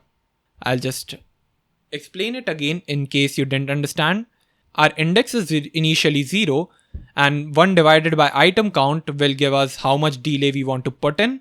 So in between every list style, I want to put a delay of 0.2 seconds. So I can just type 0.2 second interval here. If I just put 1 divided by item count, it will just start from 0.2 all the time. And that's not what I want. If I just do this, it's just static. That means when I click over it, it will pause for some time and everything will come together. What makes this dynamic is multiplying it with the index we are getting. Because index has a different value all the time. If you have 5 elements, the maximum index can be 4 and all of them will have a different value, right? So this line basically adds a 0.2 second interval between all the list styles. Now you can restart again, check over here, and it would work. Now you can change the curve over here, but I like this curve and it looks good. Now the next thing I want to do is, if you see over here, whenever I click the done button over here again, all of the animations go. But when I click over here, the animations don't go. So for that, we can just use if condition. So what we want to do essentially is, if the animation is done and the user clicks on it again, then I want to reverse it. Otherwise, I'll just forward it. So I have if controller dot is completed. So if it is completed, then I want controller dot reverse. And if it is not completed, then I want it to forward. Okay. So I'll just come over here. I'll click on the done button. That looks good. And when I click on it again, it all goes away. So you can see animation controller gives us access to control however our animation performs, and interval helps us in adding delays. And that's the thing that forms a staggered animation. So we are done with the list animation. I hope you understood this concept of staggered animations. If not, let me know in the comments and I'll be more than happy to help you out with it. Well, now let's move to the last animation of explicit animation, which is the loading animation. And this is going to be pretty easy as compared to the list animation. So let's dive into it. So in the loading or radial progress animation, what we are going to do is just copy this, then go to the main.dart file, put it over here, and let's see what we have. But here, when we instantiate it, we get an error, because this widget requires 2 arguments from the constructor. One is the progress and one is the color. So the progress shows how much of the progress is done in the indicator, and the color is what color the indicator should be. So for progress, I'm going to put in 0.65, which is 65%. And the next thing we want is color. So the color is going to be colors.blue, let's say. Not black, blue. Then we save it, restart the app, and here we have our loading animation. There's no loading as such over here, but we want to make it load. How? Let's see a demo. So how it should happen is, whenever we click on this button, this progress should show up. So this tile animates and even this number animates. So if I click on it again, you see 65% happens. So this is what we want to animate. Alright, so let's get started with it. So the first thing we need is obviously a stateful widget so that we can create an animation controller. Also we need with single ticker provider state mixin. Whenever you want to create an animation controller, that's a must. After that, we are just going to have a late animation controller. We're just defining a normal animation controller, alright? And then we'll create an init state. And here we're going to set the value for our controller. So the controller is going to be animation controller. Vsync is going to be this. Already seen this before. Duration. And here, how long should our animation stay? So the duration is going to be milliseconds. And we can pass it 1000. So that's 1 second. That looks cool. Now the next thing we need is, whenever the animation starts, I just want it to go from 0, which is absolutely nothing, to the value that we have passed to the progress, right? So if the progress is 0.65, I want our tween to go from 0 to 0.65 over here. So we are going to create a late animation double, and I'm just going to name this an animation so that I don't spend much time thinking about the name. And then I'm going to say animation is equal to tween. Again, the same things we've seen again and again. Then we have the begin value 0, but the ending value here is going to be widget.progress, because this is where we get our progress from, right? We get our progress from over here, 0.65. So it will go from 0 to 0.65. And then we'll animate that, pass in the controller, which is the animation controller. Now the problem is again the double value. So we can just pass in 0.0 over here, because widget.progress is always going to be a double, no matter what you put in. Awesome. So now that we have access to animation, now let's understand how we will show the value. So in our UI, we are returning a scaffold with a body, center, stack. We have a stack because we want to show a circular progress indicator, and between that, we want to show this text. So we have our circular progress indicator over here. And on top of that, we have our text. So it appears like the text is in middle, but in reality, they're stacked on top of each other. And here, I'm just doing widget.progress into 100. So that's 0.65 into 100, which is 65%. So we see 65% written over here. Now, let's again see the animation how we want it. Whenever we click over here, so we can just go to the floating action button. Here we can just have controller dot forward. So if we have forward, the animation will start from here, but nothing happens as of now because our variable animation isn't connected to any part of the UI. Usually we have slide animation or slide transition, fade transition, all of those stuff, but the transition widgets won't work over here. And the reason for that is we want to animate this section. So we want to animate this part and the text, both of them. And there's no widget that supports this, which is why I use this example. In the first example, we saw the use of XYZ transition widget. Here we saw XYZ transition widget with interval, but over here, no XYZ widget can be used, and interval is used for delay. So that whatever we've learned till now wouldn't be applicable over here. So what do we use instead? None of the XYZ transition widgets are going to work for us. And for this purpose, we have another widget with us. And what I'm going to do is just wrap the stack with that widget. And that widget is going to be builder, but not normal builder. We are going to have animated builder. You remember the tween builder we used in implicit animation? Animated builder widget is kind of similar to TweenAnimationBuilder. If you remember, in implicit animations, we used TweenAnimationBuilder whenever some animated widget could not be used. For example, animated container could not be used, animated opacity could not be used, no animated XYZ widget could be used. In explicit animations, animated builder is used whenever you don't have any transition widgets, like slide transition doesn't work, fade transition doesn't work. That's when animated builder is used. So it requires two things. The first one is an animation and the second one is a builder. So we just pass in animation, then we pass in builder.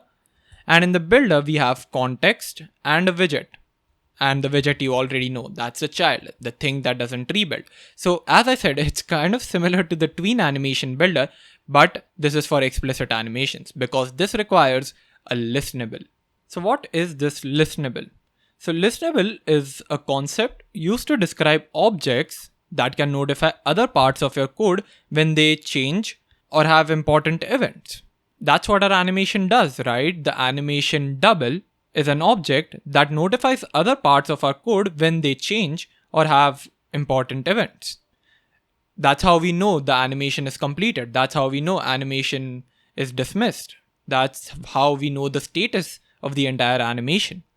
So does that mean I can just pass animation over here? Yeah, you can. Because behind the scenes, if you see, animation is an abstract class that extends listenable. So we can definitely pass that animation in. Can we pass the controller? Yeah, you can, because animation controller also extends animation and animation extends listenable. So yeah, you can do that, but we want to we have to pass animation over here because we have our tween, because that's what we want to animate, right? So it's kind of similar to TweenAnimationBuilder, because in TweenAnimationBuilder you just pass in the tween, and in Animated Builder you pass in tween.animate. And the whole widget updating process is the same. If you have any widget that doesn't depend on the value, you can just use the child argument in Animated Builder. And whenever this animation changes, Builder is triggered again. That's the same flow that TweenAnimationBuilder also uses. Okay? So I'm not diving into it. Now, if I just restart, you see, nothing really happens. It doesn't update because we have passed the value as widget.progress. Widget.progress is a double value. It is a static double value. Because this animation that we see, this animation double, gives us the entire status of the animation, right? So it will also know where the animation is, what its value is, where it has reached in the animation. And where it has reached is dependent on this tween, right? So if we are at 40, it will be stored in animation double. That's what the double value is.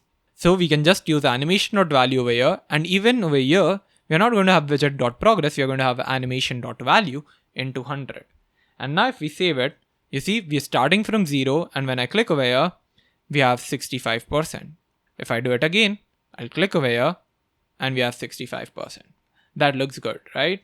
So we're done with the loading animation as well, and this marks the end of explicit animations as well.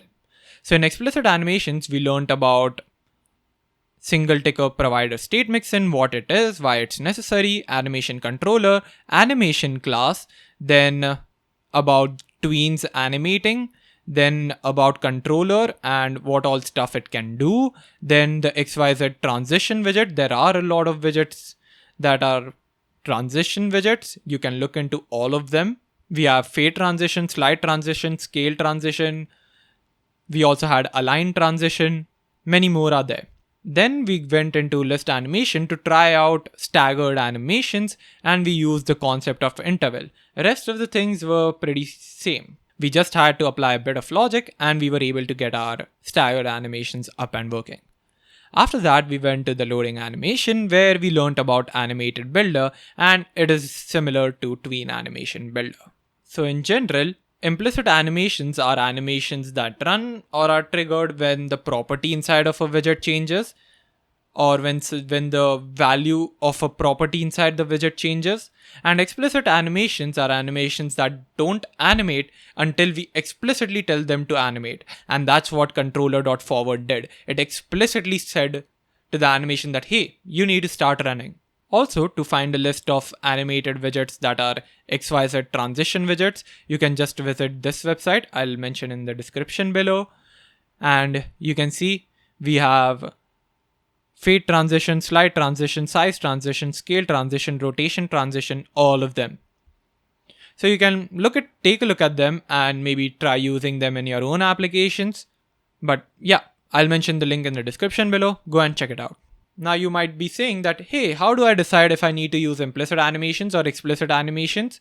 I'll just say that if you think it can be done via implicit animations, great, just go ahead and use them. You don't have to set up like a controller. You don't have to set up all of these things. But if you require more control over your animations, or you think it is not possible via implicit animations, then definitely you'll have to use explicit animations.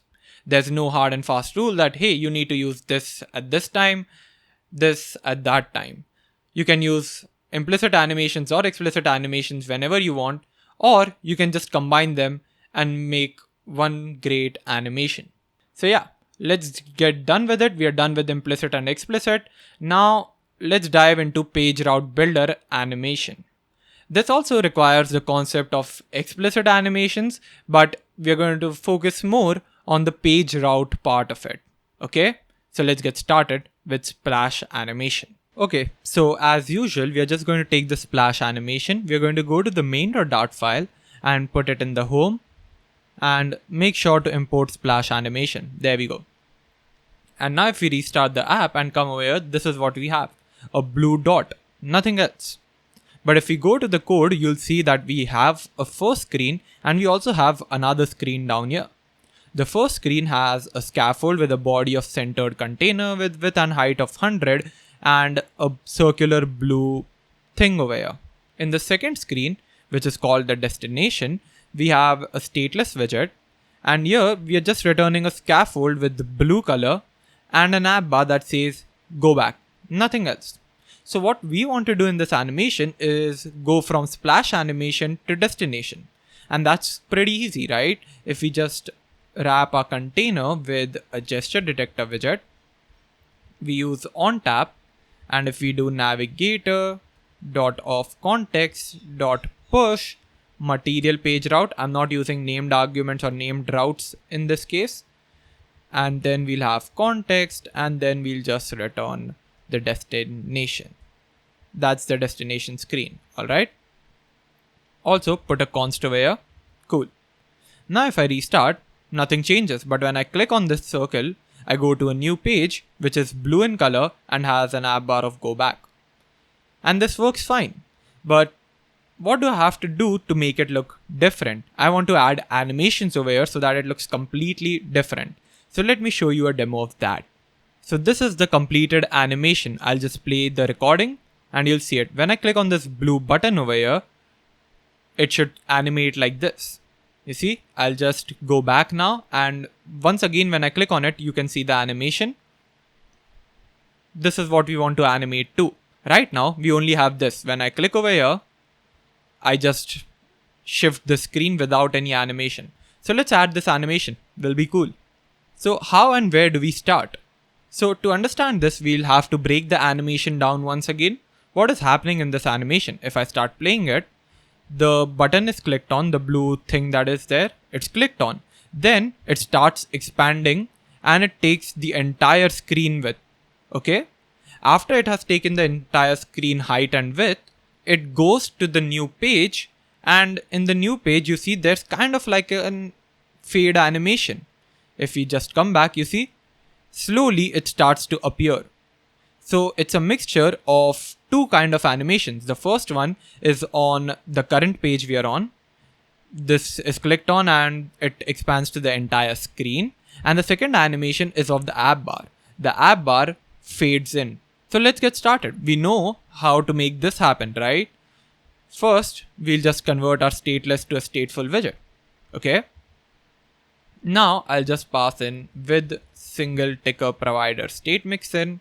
Then I'm going to use init state. I want to get access to my controllers. So I'll have late animation controller, and then we'll set controller equal to animation controller. Vsync is this, and the duration for this can be 500 milliseconds. So let's pass in milliseconds 500. Looks good. Great. Now we have access to animation controller, and now we just want a variable of animation that when we click over here, it just fills the entire screen. How can we make this happen? Think about it for a minute or two, pause the video, and you'll be having a hint of what to use because we've already used this kind of stuff before. So the thing we're going to use is scale animation. Okay. You see, it is just scaling up in size, right? It is of the normal size before, and then it starts expanding and taking the entire screen size. We also saw that in login animation. I set the scale to like 100 and we weren't able to see it. But since this is a blue color, we'll be able to see it. So now that we have created the controller, I'm just going to create late animation double, and I'm going to name this scale animation because that's what we need. We need a scale animation so that this circle can expand and take the entire screen size. We need to scale it up, right?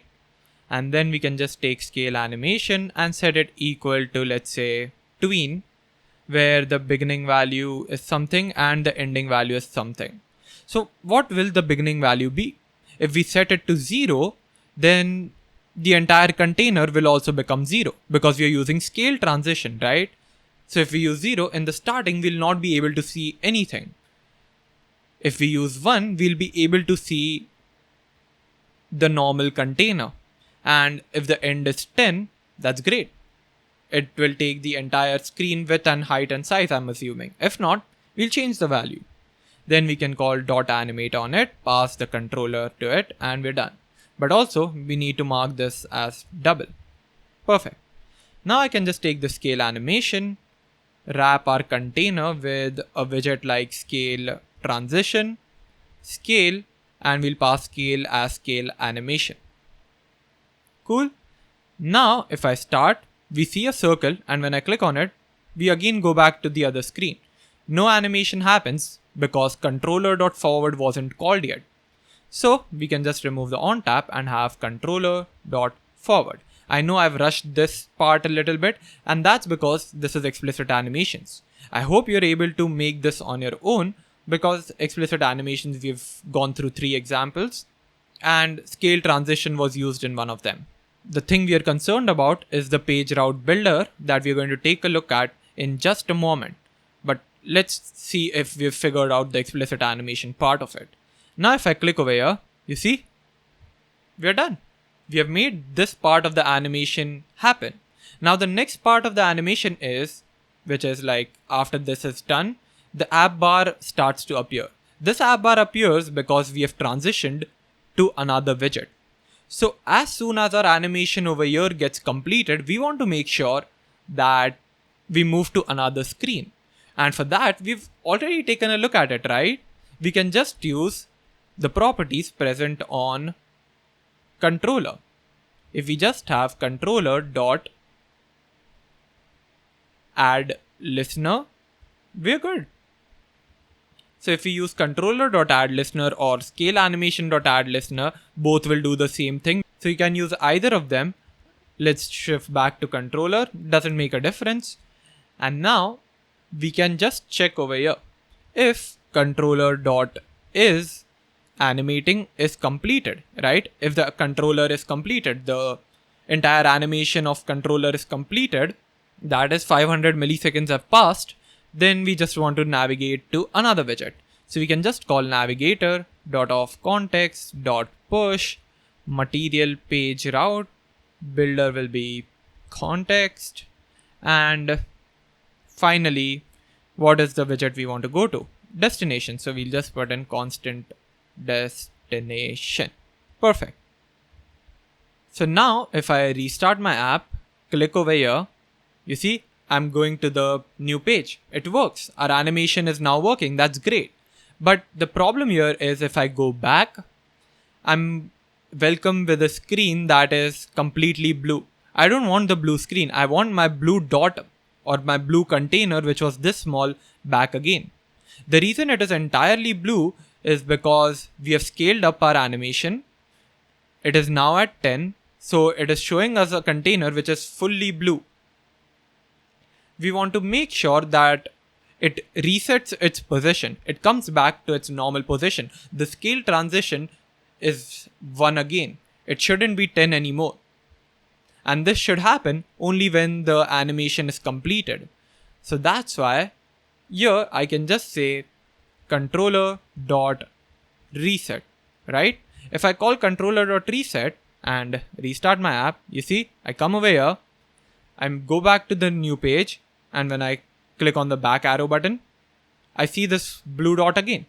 But the problem with this approach is when I click over here, you'll notice for a second that I again see a blue dot. I don't want to see the blue dot at all. It ruins the user experience. You see?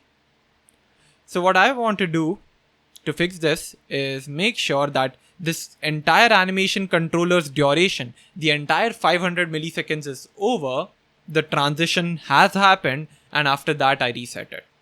So for that purpose, I'm going to introduce a timer over here. And the timer is going to last for a duration of 500 milliseconds. And then I call controller.reset, right? So the controller is completed, the animation is completed. Then we are transitioning to a new page. And when we are transitioning to a new page, I cannot change it back. The controller cannot be reset because then we see a blue dot. So I've just told it to wait for 500 milliseconds, the transition will complete, and after that, the controller can reset. Now if I restart, click over here, you see, it works. And when I go back, I have a blue dot back again. That looks good, right? So we've completed the explicit part of this animation. The second part is the page route animation, and we've not taken a look at that. So we'll see the example video again, and you'll understand what page route transition I'm talking about. If I click over here, and now if I click it back again, you see the app bar and the entire screen starts fading in, right? It is almost non-visible at the start, and it starts to appear slowly. So this is the page route transition I'm talking about. The entire screen just fading in. So definitely we're going to use fade animation over here. It is related to opacity, and it's not just for this app bar. It is there for the entire screen. So if I just put a body of center child text, let's say hello world, and put a constant over here, I'll restart my app and come over here. You see, this app bar and this hello world text both should appear slowly. Both should have that fade animation attached to them, not just the app bar. And this is where page transitions can help us. Now that we have a clear understanding of what we want to do in page transition, we can understand how to do page transition. So to do page transition, first of all, you need to remove this material page route, or if you're using Cupertino page route, remove Cupertino page route as well. Don't use either of them. We are going to use something else. So the thing we are going to use is page route builder. As a fun fact, page route builder extends page route, and material page route and Cupertino page route also extend page route. But with page route builder, we have access to more functions and features and properties. So with page route, I can put my own transition in. With material page route and Cupertino page route, that isn't the case. We cannot do that. That's why we are using page route builder here. And then in the page builder, we get a function with some arguments. So let's put that in. We have context coming in, we have animation coming in, and we have something known as a secondary animation coming in. We don't need to be concerned about these arguments for page builder. We look at them in another argument that we are going to use. Page builder has a simple task of determining what page is going to be returned. So what is our destination page? We are on splash animation page. What page do we want to go to? And the page we want to go to is this page right over here, which is conveniently called destination. So we can just say return destination. All right. And this is also going to be a constant. Awesome. Now if I do this much and have my splash animation, yeah, it works. But there's no animation transition whatsoever. If I go back, you see, it just exits the screen. There is absolutely no animation or transition. So now we need to figure out a way to return a transition. And for that, we have another property here, which is the transitions builder. So we have transitions builder here, and it has 4 arguments for us. One is the build context, second is the animation, third is the secondary animation, and fourth is the child. So what are these things? And what is this transition builder, and how is it different from page builder? So let's first start with the difference between page builder and transition builder. In page builder, you just return a widget that you want to build. So what is the page you want to transition to? Transition builder is what transition you want to add while going to this page. And for that, it gives us access to a build context. It gives us access to animation. What is this animation? This animation represents the progress of the transition from previous to current page. So as the animation or as the page change is happening, what is the progress in there? How much of a transition has happened from previous to the current page? Secondary animation represents the progress of the transition of the previous route. The previous route here means the one that was pushed off the screen. So secondary animation is generally used when you have transitions where elements of the previous screen need to animate out.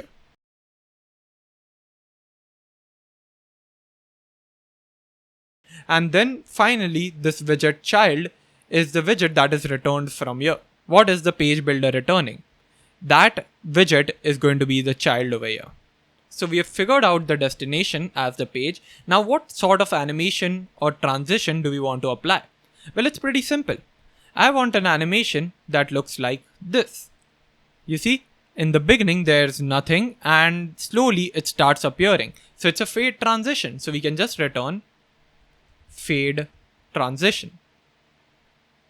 But what will our opacity be? What will our child be, right? Well, our child is going to be the child. The child that was returned over here. Because this child is this destination.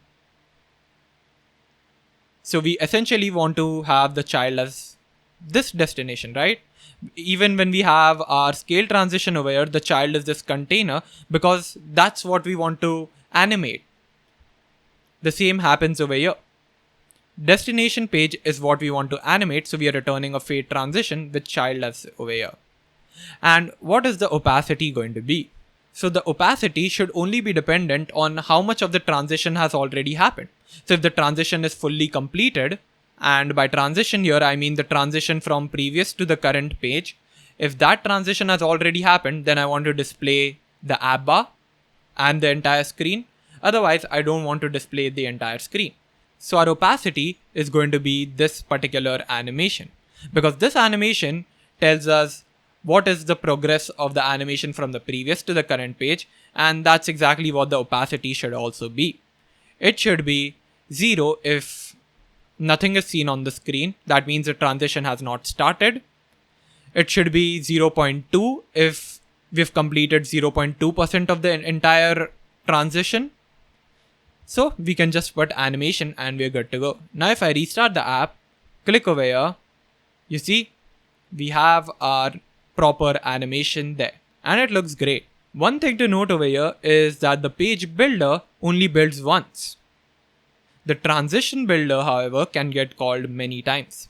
And in transition builder, you can not only do fade transition, but other types of transitions too. For example, if you want slide transition. So if you want your page to pop up from here, from the top center, how can you do that? Well, this would require you to pass in position, and position is animation offset. How do I create animation offset?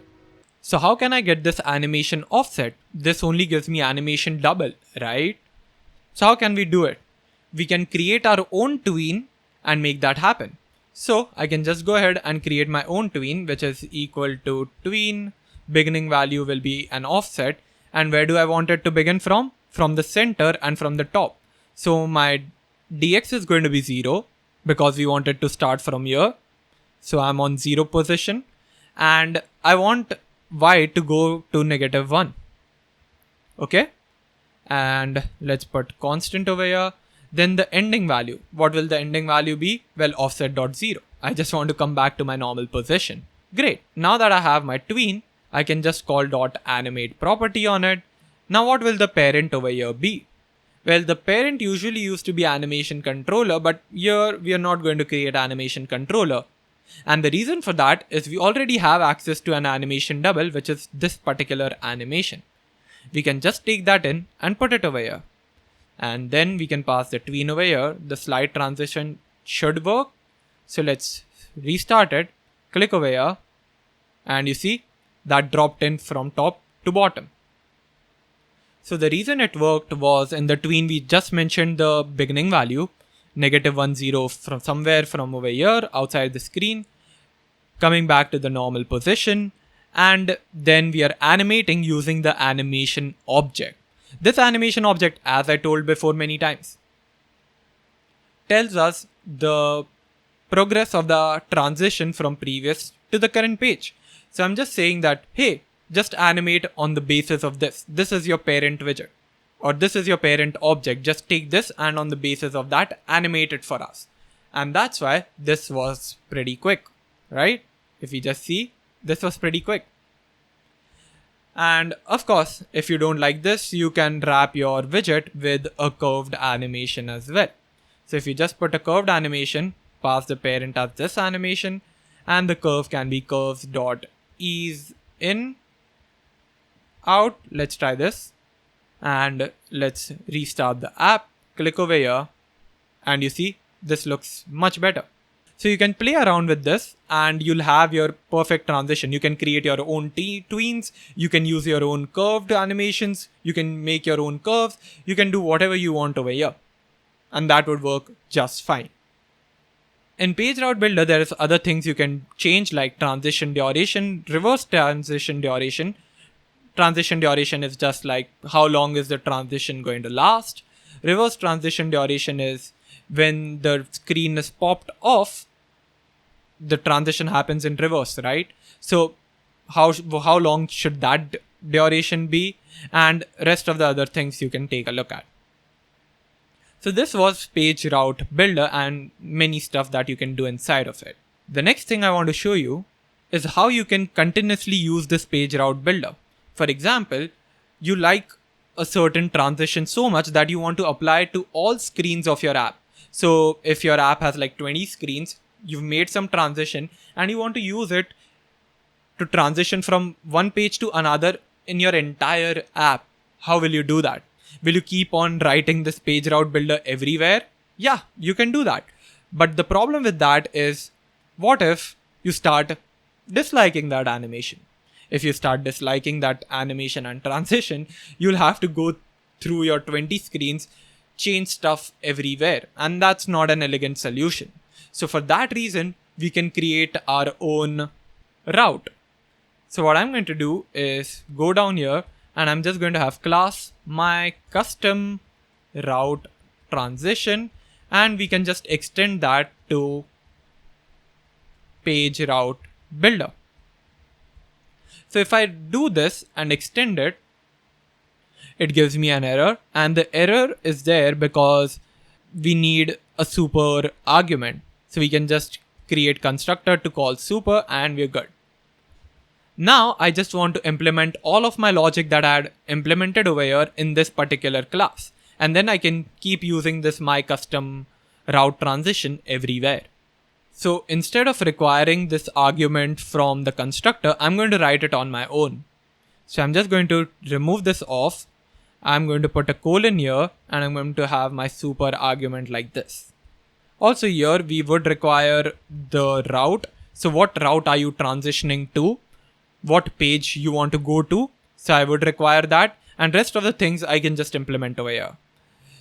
So by calling super, I'm calling the parent class, which is the Page Route Builder. And then I want to pass in Page Builder argument. You see? By super, I've called the Page Route Builder, right? And Page Route Builder has a required argument of Page Builder. I'll just copy that Page Builder from here to there. So I just have this over here, and there we go. Another thing that I need is this transition as well. So I'll just take this transitions builder, the entire thing. And I'll put it over here. Perfect. Also, I need to create this route. So I have final widget route. So I'm just accepting a widget from the constructor where I want to animate to. And I'm just going to return this route now. So instead of destination, I'm just generalizing it that, hey, whatever you pass to the constructor of my custom route transition, I'm just going to go there. And we have our custom transition class. Now I can just take this, put it over here, my custom route transition, and I can pass in my widget, which is destination. Also, I'll put a const here. I'll save this, and when I do this, it works the exact same way. The only difference is that all of the logic that was present over here has been shifted to a separate class of its own. And now I can reuse this class continuously. And just to explain the code over here, so what I'm doing over here is creating a class myCustomRouteTransition. It extends PageRouteBuilder. Since we are extending it now, we can use it in place of PageRouteBuilder. So I have access to putting it over here. Then I ask for the destination route that we are going to from the constructor. And then I'm just calling super.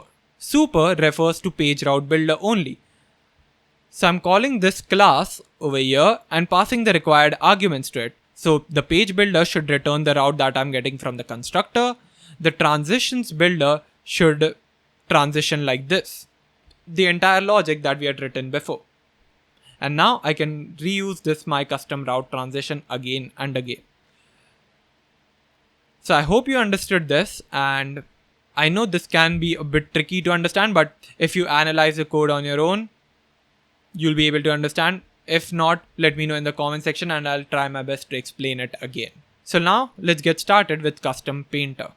So in Custom Painter, the example that we're going to take a look at is this bouncing ball animation. So what happens in this bouncing ball animation? Well, in the starter code, we just have a scaffold with a safe area widget and a column with main axis alignment.end. And here the comment says needs ball. So basically, we are going to have a bouncing ball animation, and the ball that we're going to create is using Custom Painter. Now you can create this ball using a container as well, but I just wanted to demonstrate how you can create a ball by directly drawing on a canvas. So this is just the starter code that we have. We are going to basically make this entire animation from scratch. So let's just take this bouncing ball animation, put it on main.dart file, import it, let's remove the warnings, save it, come back to our file, and there we go. Now how does the final animation look like? So for that, I'm just going to show you this video. So it's a very simple video with this ball going up and down, moving up and down. That's all there is to this animation. We need to make that. How can we make that? Well, first we'll start with creating a ball. We want this blue circular ball to be present there. Now, as I said, you can use a container, but I want to demonstrate how you can create a Custom Painter ball as well.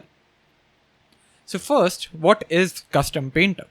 Custom Painter is a tool that allows us to directly write on the canvas. It allows us to create any shape we want, any graphic we want. There are certain limitations when it comes to widgets in Flutter. Certain widgets cannot create the shape you require. So that's where Custom Painter can help you. It will help you draw on the canvas directly so that you have a widget or you have a graphic that you like. So how do we create Custom Painter? To create a Custom Painter, first you create a class as usual, and let's just call this bouncing ball painter. And whenever I am creating a Custom Painter, I like to suffix it with painter so that I know that, hey, this is going to be a painter, Custom Painter. And then we can extend it with Custom Painter. As simple as it gets. Not custom paint, Custom Painter. Once we do that, it asks us to put in some implementations. The first one is CustomPainter.paint and second one is CustomPainter.shouldRepaint. So for that, just come over the class, press Command full stop, create two missing overrides, and it will do that for you. The first one is the paint and second one is shouldRepaint. So in paint, you are basically going to have the main part of your code. What do you want to paint on the screen? How will your design look like? So canvas can help us there because we are directly going to write on the canvas, right? And then we have the size, which tells us the size of the painter. It tells us how much size is available to us. So we can use that in our calculations as well. The second one is shouldRepaint. shouldRepaint basically tells that, hey, should this Custom Painter rebuild whenever a new value comes or a new instance of this bouncing ball painter is created? And usually it is returned false, but in our case, it is going to be returned true. It's usually returned false because it is a computation heavy task, because it will repaint on every frame. So it will get new values and it will repaint the entire Custom Painter. So usually it is return false because most of the times you don't have such tasks. But whenever you have, where you're getting new values all the time, you return true. And in our case, we are going to get new values every single time because we are going to start an animation, and to start an animation, and we can't put any animation related code inside of this. I mean, you can put it, but putting it inside of custom painter would not benefit you in any way. So that's why we are going to have all our animation code set up in our bouncing ball animation. And then we are going to pass the value to this bouncing ball painter, using which we are going to make sure that this circle or this ball goes up and down. So anyways, we're here to create a ball. So let's go ahead and create a ball. And our ball is pretty simple. All we need to do is create a circle. And to create a circle, Canvas gives us methods for it. And if we just do canvas dot, you see there are tons of methods you can use. Clip path, clip rect, clip rect, draw arc, draw atlas, draw circle. That's what we want, right? We want to draw a circle. So we'll just click on canvas.draw circle and it asks for 3 arguments. The first one is offset, second one is radius, and the third one is paint. What is all of this and why is it required to draw a circle? Well, the first one is the center point. So what should the center point of your circle be? And for that, it will require an offset, right? It will require the x and y coordinate of where you want to draw the circle. So in our case, we'll just create an instance of offset. The x value should be size.width divided by 2. So whatever size we have in custom painter, I want that divided by 2. So that means I come to the center point, right? And in the y direction, the value is going to be 0 because I just want it to be in the center, right? So in the y, it would not have any height. So to show it to you in terms of graph, let's say the x-axis is size.width and the y-axis is size.height, alright? So size.width divided by 2 would mean it would come somewhere in the center, and y0 means it will stay over here. It won't go anywhere else. I don't want it to give it a height or anything. I just want it to be where it is, over here in the center. So size.width divided by 2 and 0. Then we need a radius. So our radius is, let's say, 20. And then we want to give it something known as a paint. What is this paint? Well, paint is a class that if you instantiate, you can get it. So if I just do paint, we have it. But what does this paint do? Paint will determine what will be the color of the circle, what will be the style of the circle, meaning do you want it to be color filled or do you want only the stroke of the circle? And it gives a bunch of other more methods that you can check. So paint will determine basically the appearance of our circle. So what I'll do here is paint dot dot color, which is equal to colors dot blue. That means the color of the paint is going to be colors dot blue. This is the same as doing final paint is equal to paint and not final. We'll call this variable because now what I'm going to do is paint dot color is equal to colors dot blue. Okay. So doing this is the same as doing this. This is just a shorthand syntax. So yeah, we've created a circle. Now we just want to display this custom painter. How are we going to do that? To display a custom painter, what we need to do is first of all remove this comment and then have custom paint. This is the object we'll instantiate to display it on the screen because this is a widget. Custom painter isn't a widget. So we have custom paint over here. And now to custom paint, we are going to pass a painter property, which is bouncing ball painter. And that's how you display a custom painter on the screen. So now if I restart, so you can see the ball is over here and it looks like a normal ball, but it's quite in the center or in the end. We want to bring it to the center. So for that, what we can do is provide a size argument to this custom paint, which will tell the size of the custom painter. So now I can just pass in size. Let's say the width is 200, the height is 200 as well. Put constant, save it, restart, And there we go. You see, we have our ball right over here. Now the next thing that we need to figure out is how do we animate this? Well, we are going to use explicit animations for this. So let's go ahead and create an animation controller. So we need with single ticker provider state mixin. Then we are going to create final animation controller. I'm just going to speed this process. Also, we'll make this late, not final, because we are already familiar with this process, right? We have created an animation controller too many times at this moment. So we have animation controller, we have vsync this, and there we go. We have an animation controller with us now. Now, how do I make sure that this ball continuously goes up and down? So for this, I'm just going to demonstrate how we can do this. So the reason we were able to draw a circle at this point was because I declared the center of the circle over here. What if I declare the center of the circle over here? The ball will be drawn somewhere over here. What if I declare the center of the circle over here? The ball will be drawn over here. What if I declare the center of the circle over here? The ball will be over here. Are you seeing a pattern? Whenever I'm able to change the center of the circle, I'm able to make the ball move up and down. So that's what I want to do. And that's the animation I want. So does that mean I change the offset continuously?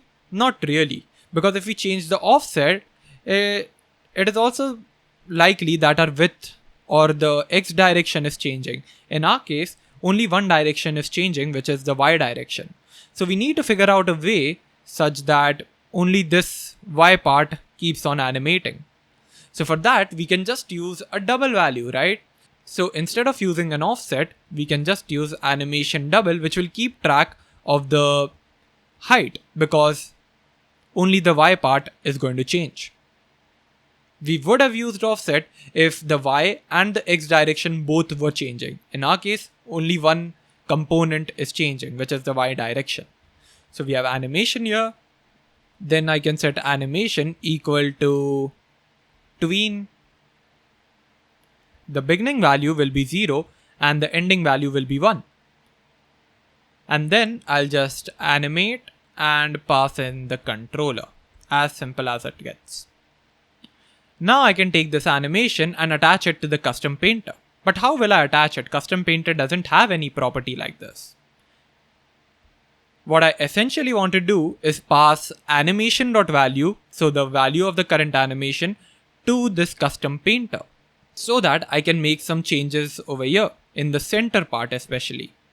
So I can just go ahead and wrap my custom painter with AnimatedBuilder.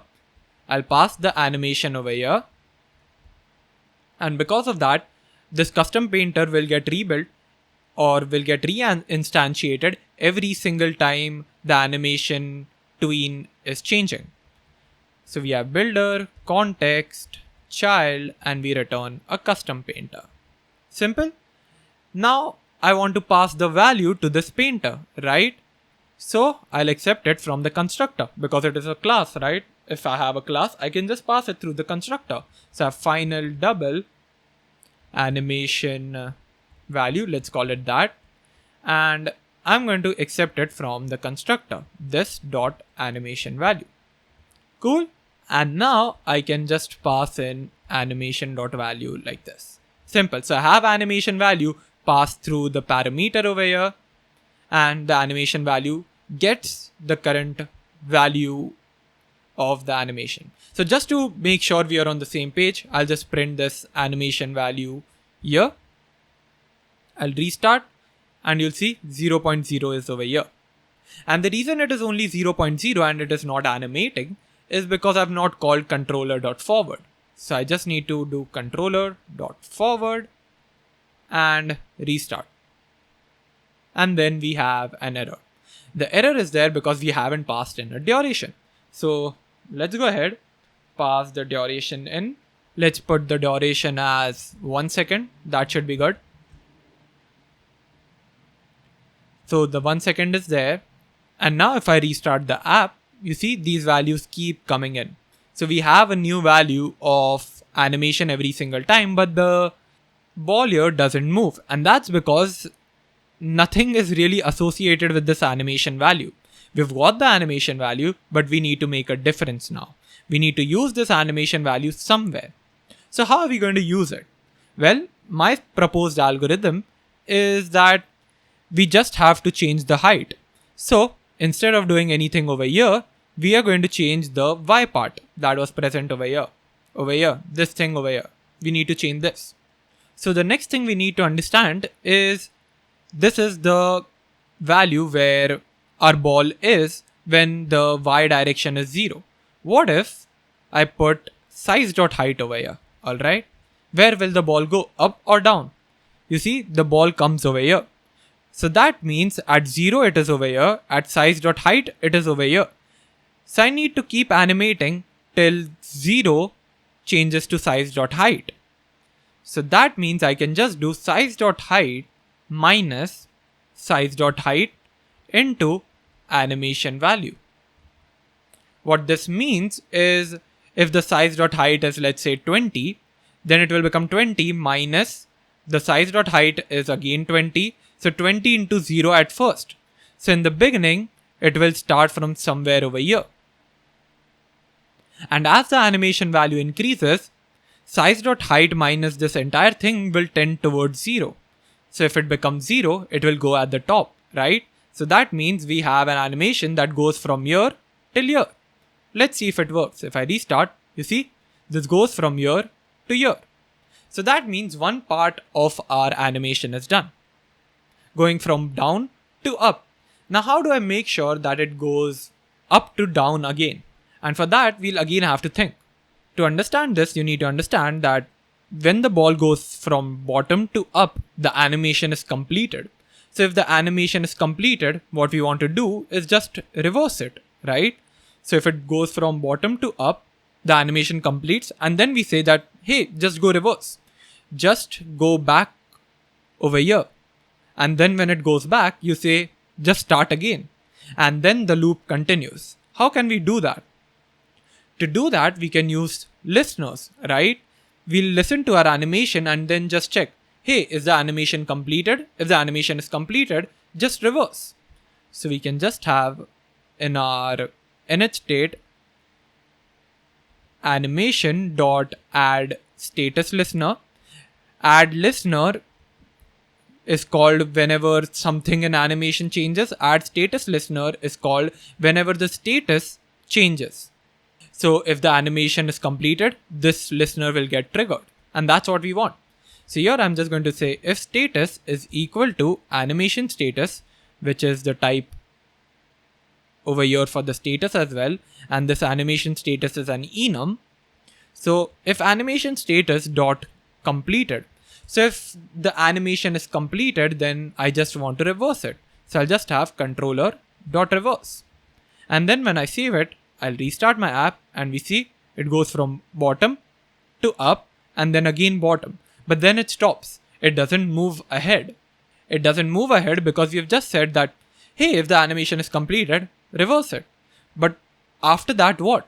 What should happen after it? So here we are going to put an else if statement saying that, hey, if the status is now animation status dot dismissed. So if the animation is dismissed, meaning the animation stops at the beginning again, then you just move ahead again. So what's happening over here is if the status completes, that means we are over here, it will just reverse it and put it back to its normal position. And here in the else if, we are saying that, hey, if it's back in its normal position, just move it ahead. And if it moves ahead, we'll get animation status of completed. So it will again reverse. And if it reverses, it will again come back to its normal position. And because of that, we'll have animation status.dismissed, which means controller.forward will run again. And make sure you have controller.forward even over here, because if you don't have it over here, the animation will not get triggered for the first time. For example, if I just comment this and restart, it is stuck over here. It doesn't move ahead because for the first time, animation status listener is not called. It is only called when a status changes. The animation hasn't started yet. That's why the status isn't updated over here. So I'll just call controller.forward here. And now if I restart, you see the ball will go up and down. and down. And that's our animation using custom painter.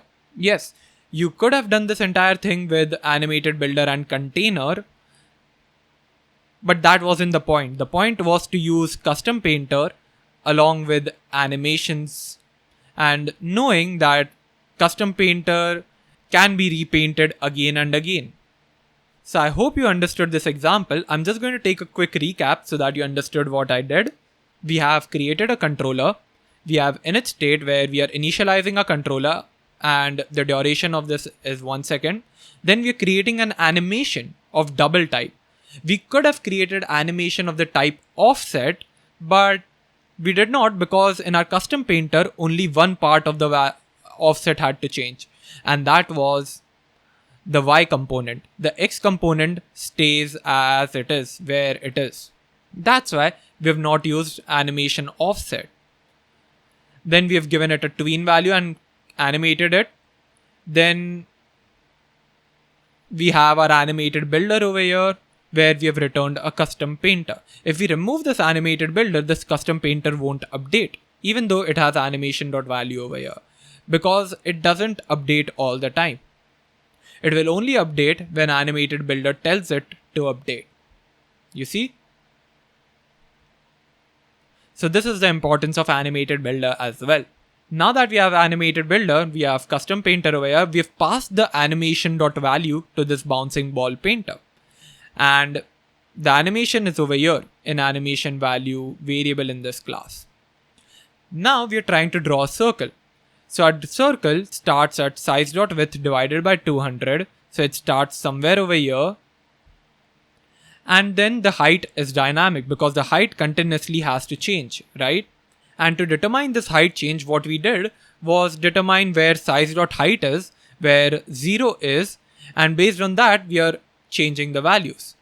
Because when animation value reaches 1, size.height will become size.height because size.height into 1 is size.height, and size.height minus size.height is 0. So we'll come back over here. And when animation value is 0, which is the lowest value animation value can take because tween starts from 0, we have size.height minus 0, which is size.height. So it can animate between these two values. And we are just changing that based on this. And then we have determined the radius of the circle, the color of the circle, and we have set should repaint to true. If we set it to false, the animation won't occur. It will be stuck in one place. So make sure this is true because it continuously has to repaint because the height is continuously changing. And here, to make sure the looping logic is correct, we have added a status listener. And here we are just checking that, hey, if the animation completes, reverse it. And if the animation comes back to its normal position, just go ahead. So because of that, it starts from here, goes till here, and then this part gets executed, because of which it goes back to its normal position. And then when it goes back to its normal position, else if says, hey, go forward. So I hope you understood this example. It was a bit tricky to understand. If you haven't, let me know in the comment section and I'll help you out. So this ends our animation video. We've learned a lot about implicit, explicit, page route, and custom painter. I hope you understood everything. Thanks for watching and I'll see you in the next video.